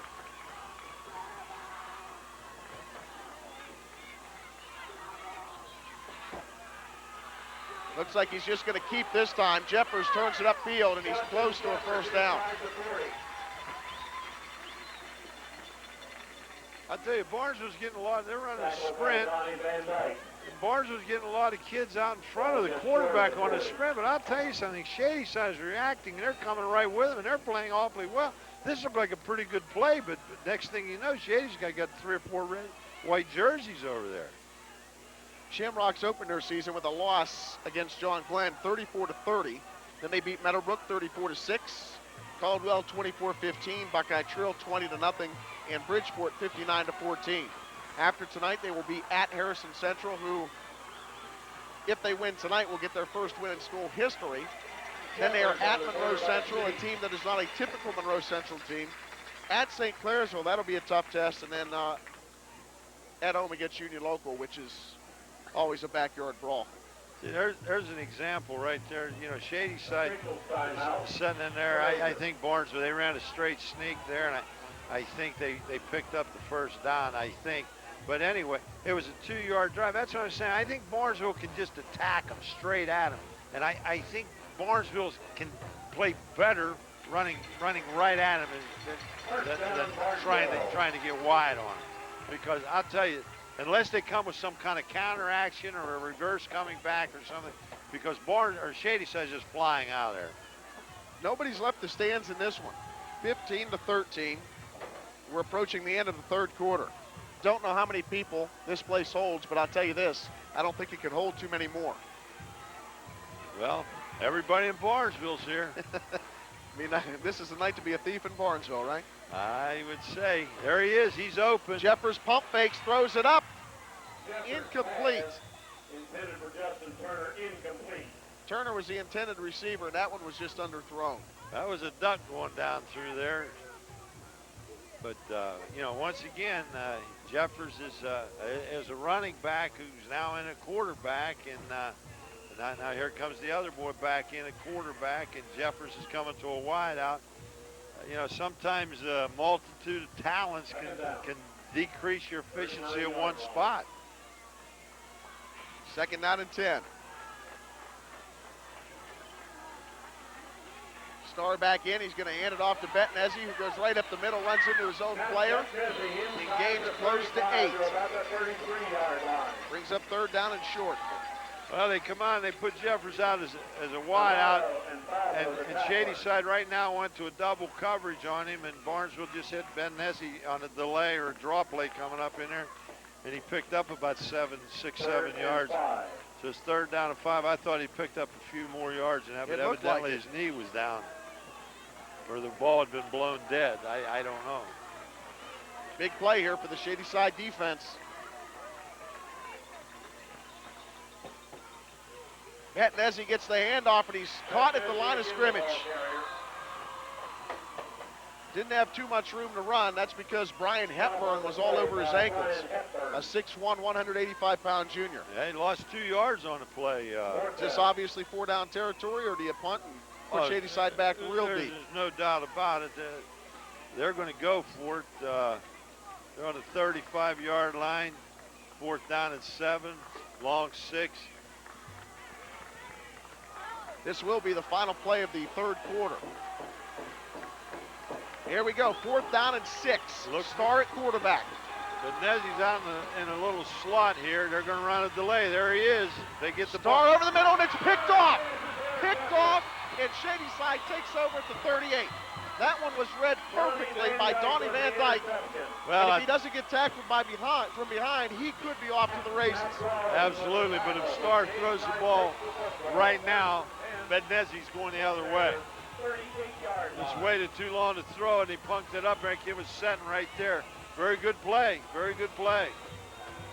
Nice tackle by Max Lollipin to save a potential touchdown the other way, and I was wrong. We will have one more play, at least. 14 seconds to go, 3rd quarter.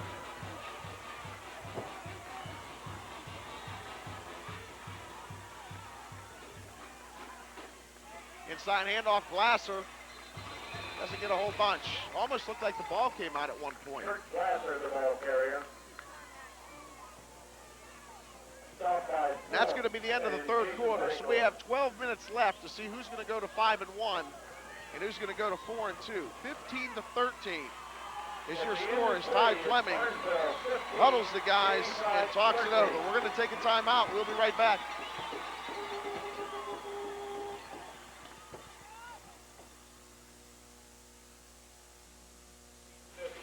And 1170. David Bloomquist, Dan McGrew back here at Shamrock Stadium, 15-13 as we begin the fourth quarter of action. After tonight, Shadyside will be at Bishop Donahue, then they host Valley, at Bridgeport, and then they host River. If they win tonight to go to 5-1, they could very easily end up this season 9-1, and they came in tonight second in their division as far as playoff points go. And here goes Koenig. Koenig throws it up, open receiver, it's complete, first down. Ogley with the reception, and Koenig waits to the last possible second. You know, a lot of kids will get rid of that ball feeling that pressure a little bit too early, but he's showing some great composure. Well, you know, I think what it is, you know, Koenig is a strong-looking kid, and I really think he's a quarterback with a mindset of a running back. You know, I think he's... They had another guy like that, too. His name was Brad Lewis. Well, I would assume, but I didn't have the opportunity to see Brad Lewis play. I saw him play last night, but I like the Koenig kid. You know, he's active, he's quick. Koenig again to the air, it's complete. Down inside the 30-yard line of Barnesville. Well, I'll tell you what, Ty's got Barnesville's defense guessing right now. You know, they've been hammered in there, and then this series, he just decided he's going to come out and run the sprint series. And I tell you what, the Koenig kid could throw the ball. You know, I'd like to see what he would be if he was a straight drop-back thrower, because he throws awfully well off the run. Beltrando on the reception. He already has a touchdown tonight. Chad Parker with the tackle for Barnesville. Koenig is just rolling out, waiting for the last possible second, and then picking the secondary of Barnesville apart. First down and 10 from the 25 of Barnesville. If it's working, why quit? Koenig going end zone. Amato almost intercepted. That time the Rocks had some terrific defense. Well, they doubled up on Amato, and they were single covered over here on the two wide outs, and they got a little bit of pressure. But the big thing was they did not sprint. They straight drop back, and that makes it a little bit easier on the defensive back. The Barnesville defensive back, he got his hands on him, but he didn't come up with the interception. That was John Miller and Jeffers back there in the secondary. Miller with the coverage. Good job by John. Second down, 10 now. Shadyside indefinite 4-down territory. Shamrock defense needing to come up big. Koenig going corner of the end zone. We have some pushing, some shoving. Incomplete. We have a penalty flag. And this crowd is going nuts. It looks like it might be on Betnesi. Well, it was a little late flag. I'm at that time I had the luxury of having the pole, so I really didn't see it. But that's why we have replay, buddy. But once again, though, the wingman who that's his call didn't throw the flag. The back judge from clear on the back end is the one that threw the flag. So pressure, and there you see the football, and you're not going to see, boy, I tell you. You know, I saw it the first time, and I just thought it was a good job by both guys going for the football, but that's just me. Either way, Shadyside gets a break. Shadyside got a first down on about the 13-yard line. You know, Betnesi was looking back the whole time playing the football. And there was contact, but really by both players. But either way, Shadyside gets the call. They go to the ground, and it looks like that Barnesville defense fired up now. Jeffers gets in there to make the stop behind the line of scrimmage. He was joined by number 54, Sam Howell. Also, Josh Williams. And Justin Jeffers. Loss of 2, second down 12. Ball to 15. Go back to trying to run the football. The carry that time by Van Dyke, but boy, that Barnesville defense was all over him. John Roberts made a heck of a play, get some penetration. It looks like Barnesville come in that time and ran a slant defensively, and they had a man set right in the hole. Shadyside opened the season with a victory over Caldwell. Then they beat Monroe Central. They had to come back from a 12-0 deficit. Beat Bellsville, lost by 2 to Wheeling Central, the #1 team in West Virginia Class A, and then beat St. John last week, 40-12. Kernick got some pressure. He's got him too. Throws the ball away. Ran out of room. Nice pursuit by Matt Phillips. Threw the ball away that time. He had some pressure because if he could have thrown the ball early, he had the receiver open, real early. But he got pressured here and he couldn't stop and throw the ball. So they played it smart, just threw the ball away. 3rd down and 12.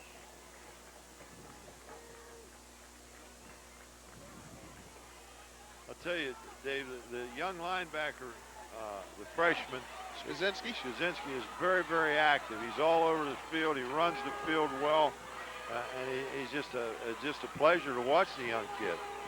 3rd down and 12. Kernick looking corner, has a man open, going to be real close to a first down. Real close to a first down. Well, I think Nick Ogley with the reception. I think he picked up the first, and he just come out in a little sprint action, and they run a flood into it, and that's the great advantage of the sprint action because, he's giving a little half sprint. 1st and goal, Shadyside, and he threw a P that time, right on the money. I'll tell you what. You say Kernick's more of a drop-back passer, but as effective as he is rolling out, maybe Ty sees that, and you always want to play to your player's abilities. Maybe he's more effective throwing the football while rolling out. And you give him that option to run. Well, I think that's a touchdown. Inside handoff, is he in? No signal. Van Dyke gets close, but no cigar. I think don't misunderstand me. I think that the Kearney kid throws awfully well in the sprint action. I would like to see what he could do as a straight drop back kid, because the hardest thing to do is throw a ball when you're sprinting out, and I'll tell you, he does a heck of a job. But like you are right, he puts pressure on that corner right now. A lot of velocity on his ball too. He's just an awfully good player. 2nd down and goal. Shadyside looking to take the lead for the first time in this football game. Kernick going to try to get in himself. I think he rolled off and got touchdown Shadyside. 19-15, the Tigers on top of the Shamrocks, and this crowd here in Barnesville is stunned, to say the least. And you can see the Shadyside contingent, they're fired up.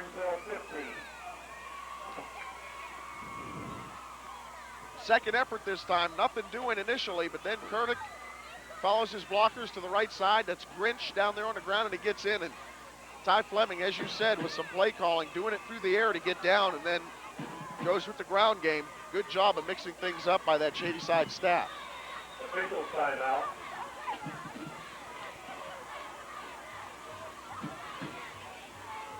moving the people back in the end zone. And of course, the big break on that drive, the pass interference on Bettinezzi, which was questionable, but either way, Shadyside uses it to their advantage.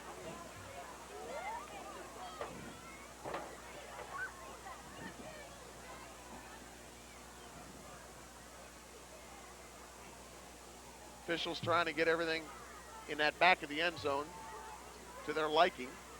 Like I said, it's about 3 deep back there with people. At least. Shadyside's going for 2. Going to try to make this a 6-point lead with 9:51 to go in this football game. Motioning in the Twins. Kernick looking air, going over the middle again. Same play that he hit Glasser earlier, but he couldn't do it this time. So Ty Fleming and company are going to have to settle for a 4-point lead with 9:51 to go in the game. If you're Al Treherne, what are you telling your troops right now? Well, you know, it's almost 10 minutes to go in the game. There's an awful lot of time, and I'm sure Al knows the kids better than we do. But you know, I think that I've said it since the beginning of the game. I think there's time to do it. I think they got to line up, and obviously Shadyside's going to onside kick it again, or short kick it, or whatever you want to call it, squib. They're going to have good field position. They got plenty of time. And I think they should line up and just run right at them. Now, you know, maybe they know more than I do. They scout them and they know their kids. But I'm just looking at it as an observer here. The success they've had, that's what they've done. But I don't think this Barnesville team's going to quit. Curtis came into the game 32 of 94 for 571 yards passing, 7 touchdowns and 3 interceptions. Can make that 8 touchdowns for him now and definitely add to the yardage total because he chewed up that secondary, driving them down the field that time. Let's see if the Rocks can answer and retake the lead. Squib kick. Bettinezzi fields it at the 28. Actually, that's Jeffers, and he takes it out to the 40. I'm going to try to quit guessing numbers. Once again, not paying off.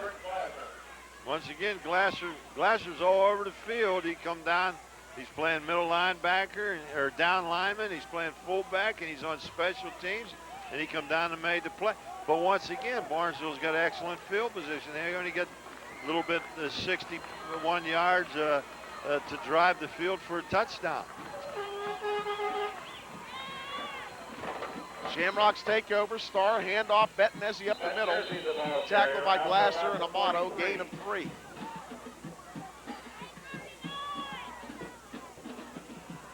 Tackled by Sheldon Grinch. I'll tell you, Dave, Grinch is back in there again, and you know, for a young man playing on one leg, he's playing awfully well. Once again, tore his MCL against Wheeling Central 2 weeks ago, playing with a knee brace. That is the medial collateral ligament, in case you didn't know, Dan. I know, I had him. Being that you broke your knee, you probably don't even have any ligaments left, do you? I don't have too many. Jeffers on the carry and nothing doing. I'll tell you what. Larry Falbo says hello. They just lined up and they knocked Barnesville's offensive line on the left side back in the backfield. That was an excellent charge by that defensive front. I mean, they just lined up and drove them backwards.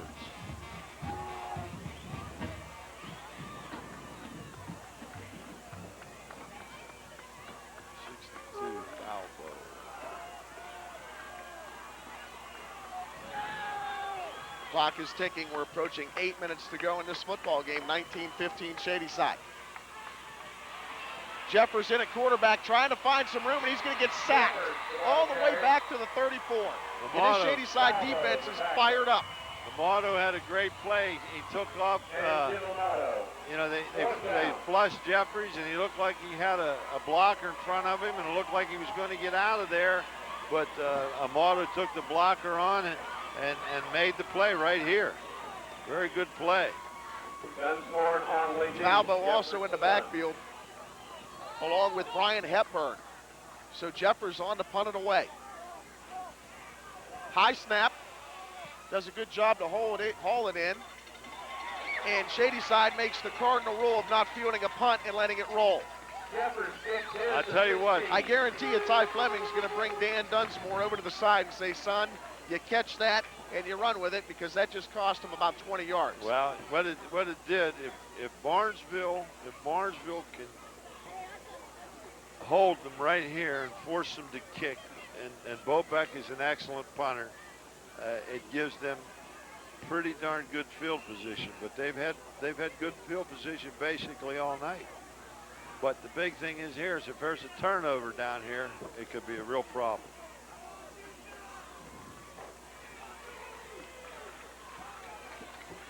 Always want to field those punts like that. Fair catch it if you have to.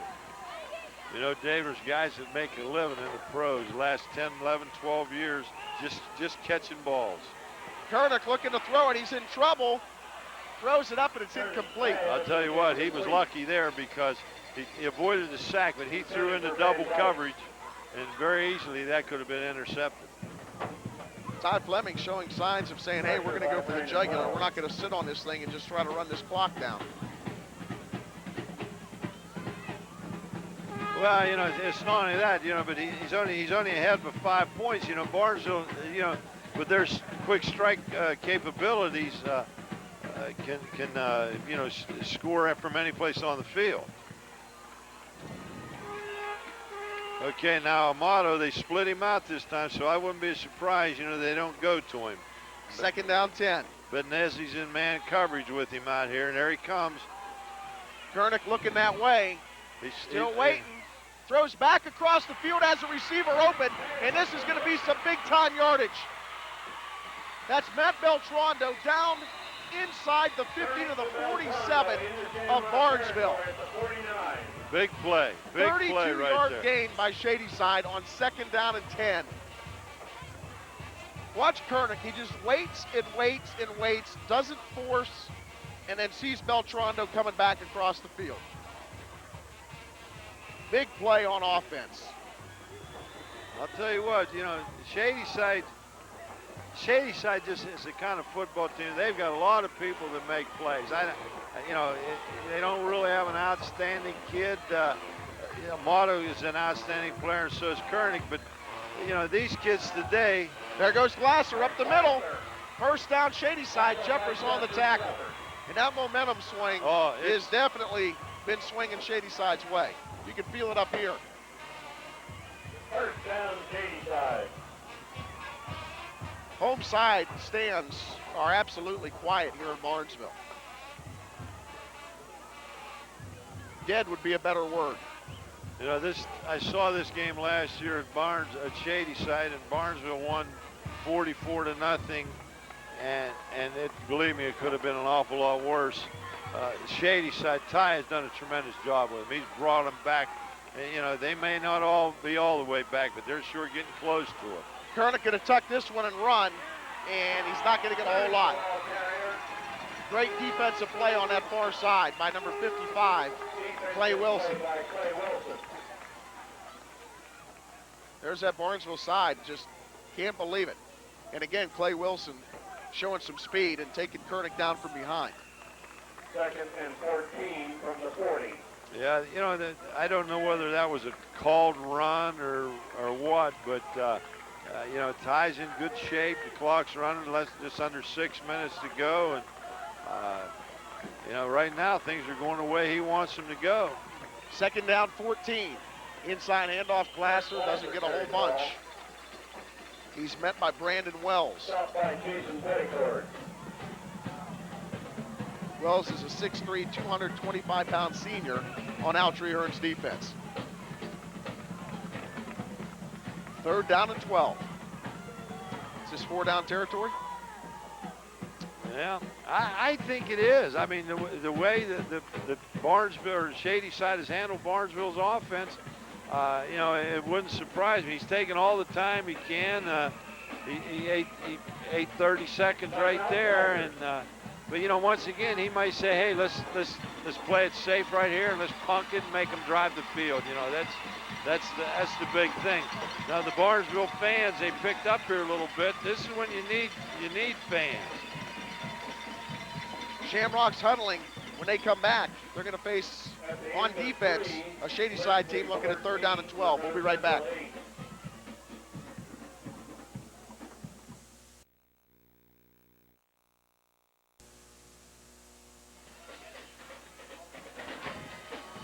David Bloomquist along with Dan McGrew, 19-15. Shadyside, I don't want to say shocking some people because I thought this would be a very close game, but I think a lot of people thought that Barnesville would be a little bit too much for them. 5:15 to go in this football game, and Shadyside facing a 3rd down and 12 as they're trying to drive, get into the end zone again, and really put another nail in the coffin of the Shamrocks. Well, you know, I think the big thing with Shadyside right now is bootleg. Kernick in trouble, gets away, throws downfield. Penalty flag down. And they're going to nail Barnesville again. This time, Justin Jeffers, the culprit. It looked like he ran right through the receiver trying to get to the football.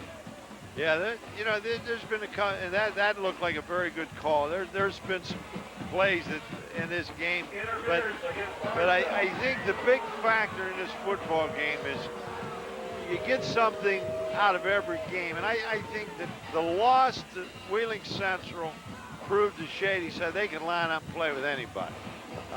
Confidence is a great thing. That's it, and I think that, you know, of course they wanted to win, but they took the positives out of the loss, and I think it's showing right now. Another big call for Shadyside. Instead of facing 4th down and 12, they have 1st down and 10 from the 24 of Barnesville.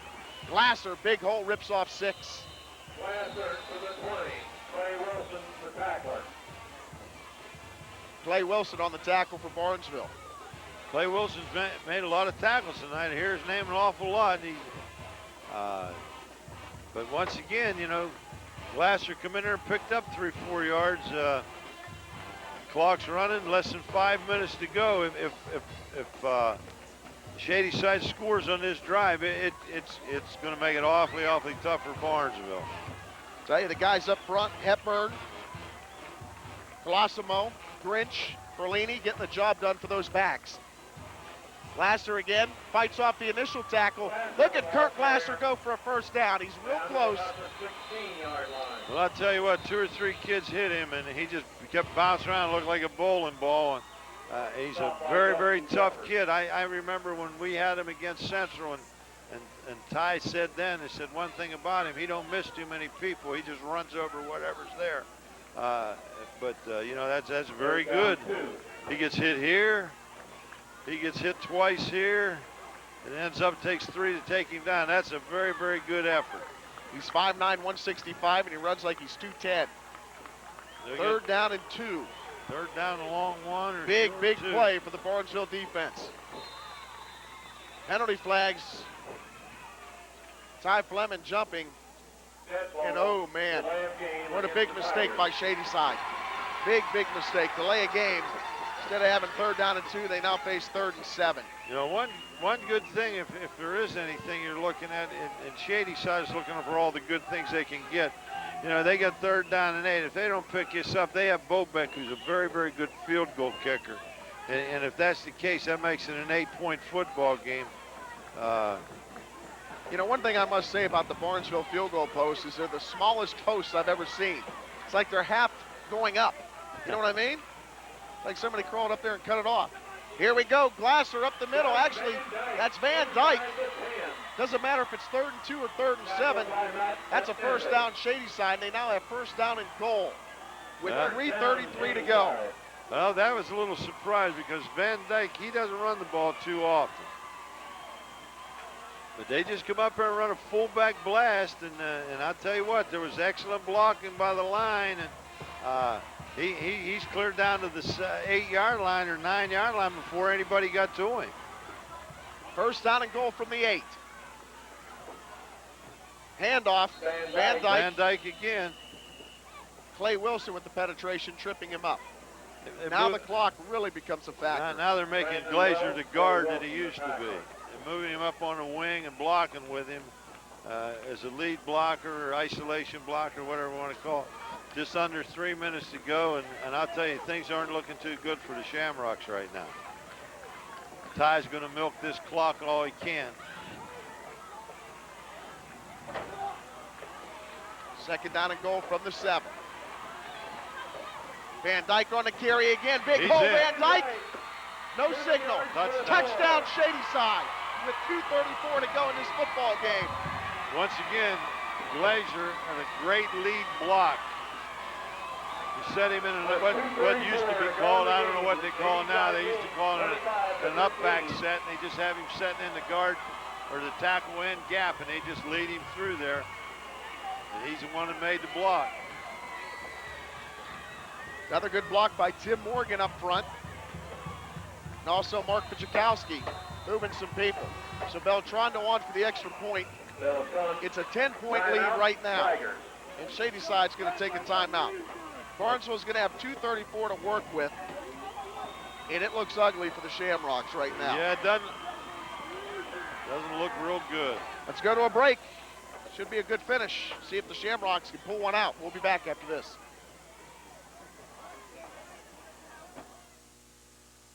You have the truth. Get the truth.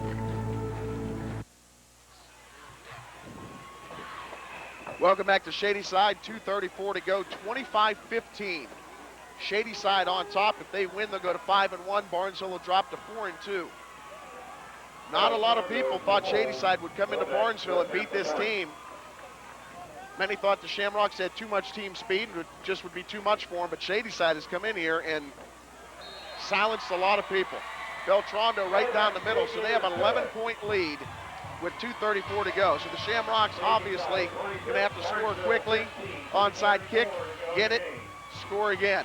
Well, I'll tell you what, this, if it ends up with Shadyside winning this game, this is one of the big wins in a long time for Shadyside, because this game is going to go a long way to tell about placement in the computer polls.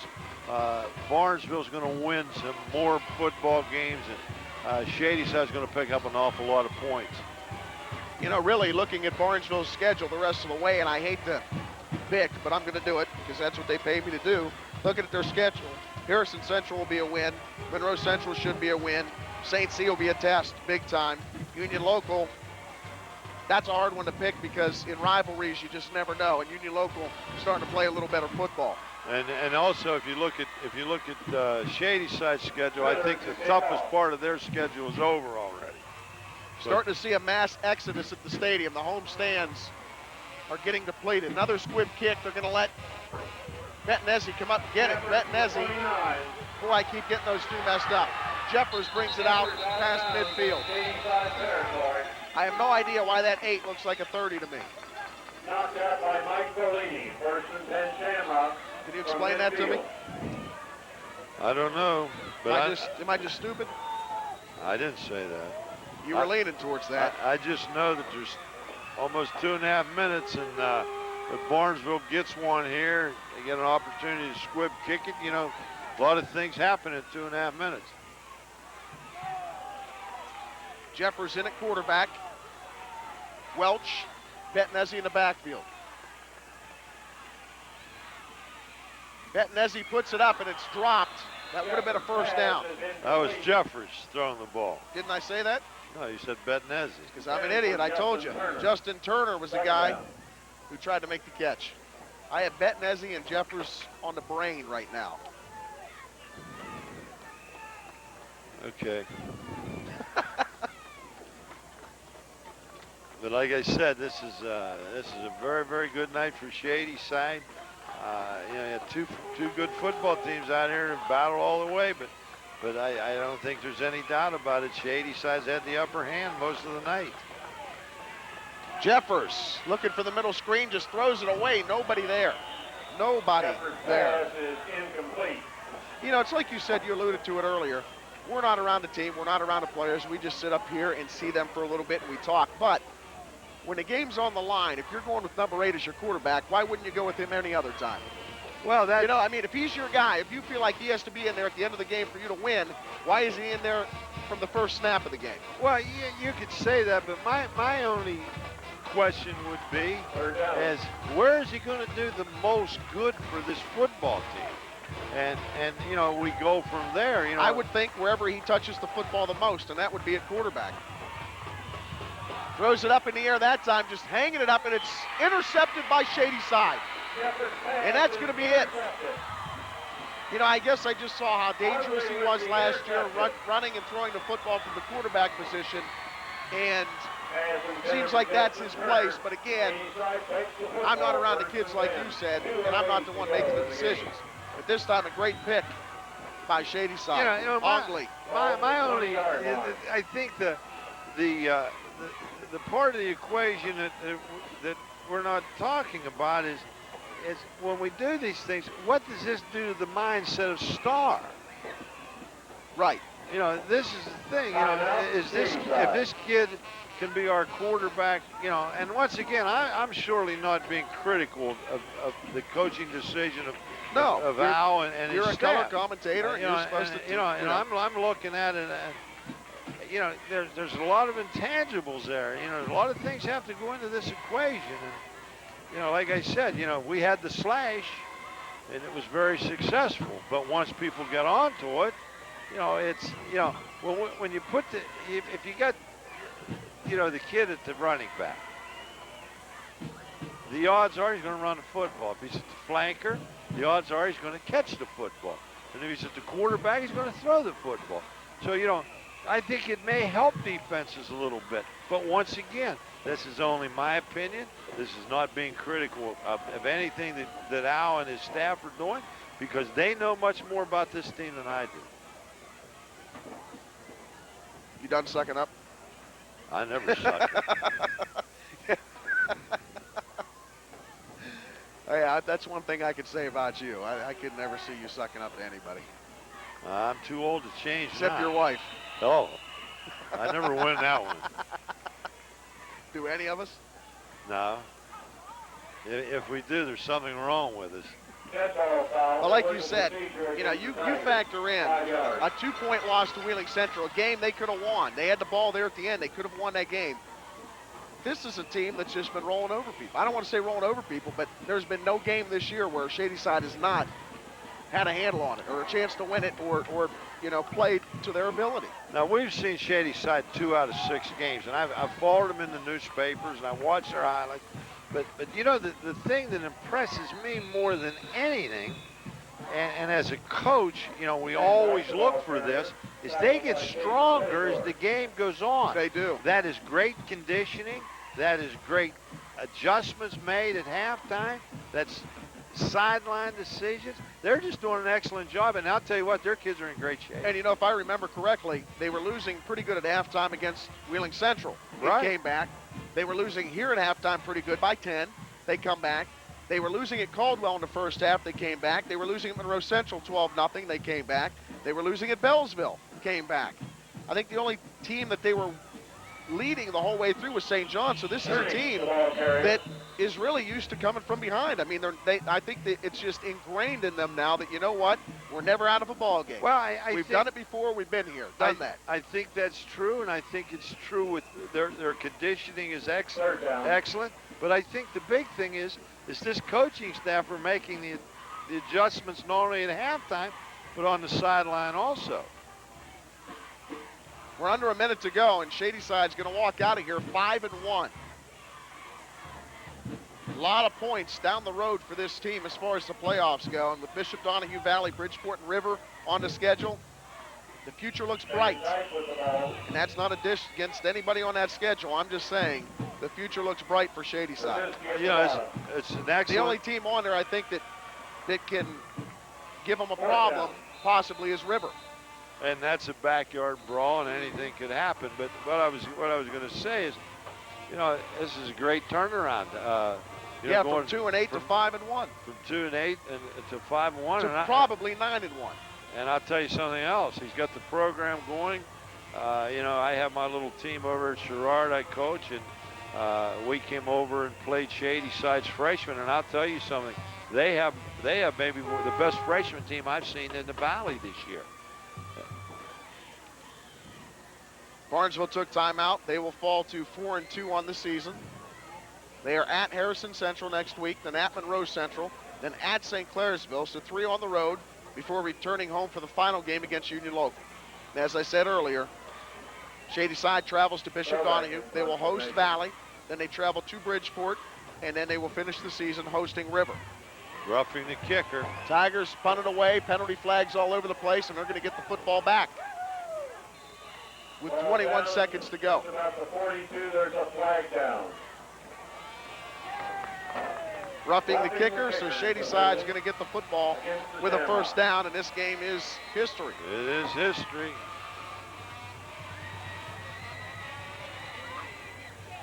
Yeah, that was a definite roughing the kicker. Beltrando got his bell rung on that one. Almost got something else rung. That was Bobeck. Bobeck. See, I'm losing it now.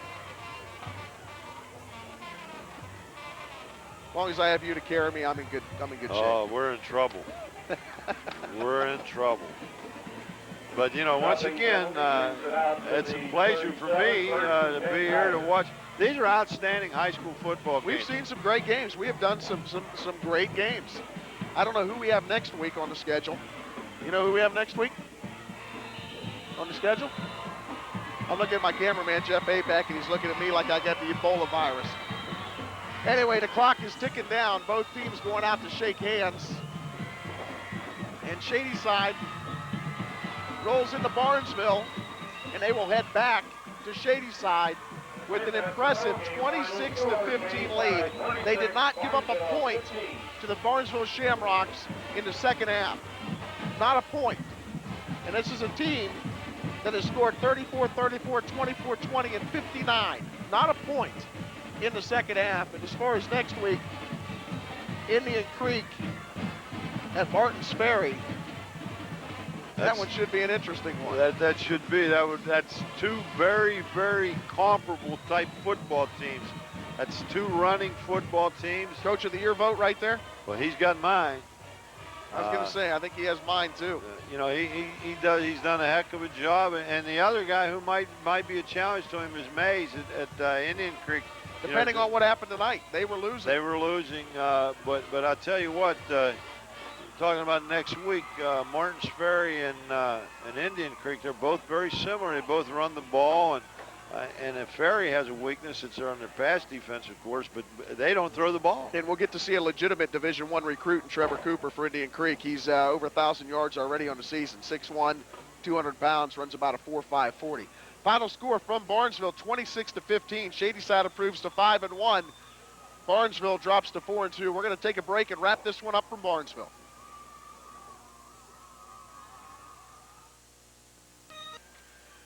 Welcome back to Shamrock Stadium. Your final score, 26-15. Shadyside a winner. Dan, any final thoughts on this one? No, as I said, it was a very good football game, and it shows you that with the Shadyside kids, if they believe, and they believe in what Ty wants to do, and they go out and put the effort out, they're going to be successful. Barnesville kids played hard, but tonight Shadyside was just better. Great job by the Tigers offensive line opening up the holes for Glasser and Van Dyke. And also Mike Kernick, another stellar job at quarterback for Shadyside. As for Barnesville, looked like they may have had this game in hand heading into halftime with a 10-point lead, but the Tigers come back and throw a donut on them in the second half offensively, and Barnesville drops to 4-2 on the season. For Dan McGrew and the rest of the Big 7 crew, I hope you've enjoyed the broadcast of this game. We will see you next week, same time, same place. This is David Bloomquist. Everybody have a good night.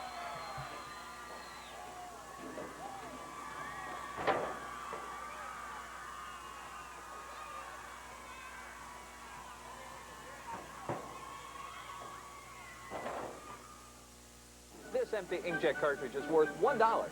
It's worth $1 for the United Way of the Upper Ohio Valley. When you drop your empty inkjet cartridges into these yellow bins at selected area Kroger stores, West Point Products will give the United Way $1 per cartridge. West Point Products will recycle the cartridges, the environment stays cleaner, and the United Way gets a donation. It's a win-win arrangement. Collect your empty inkjet cartridges at home or at the office and look for these yellow bins. Each cartridge you drop means $1 for the United Way of the Upper Ohio Valley.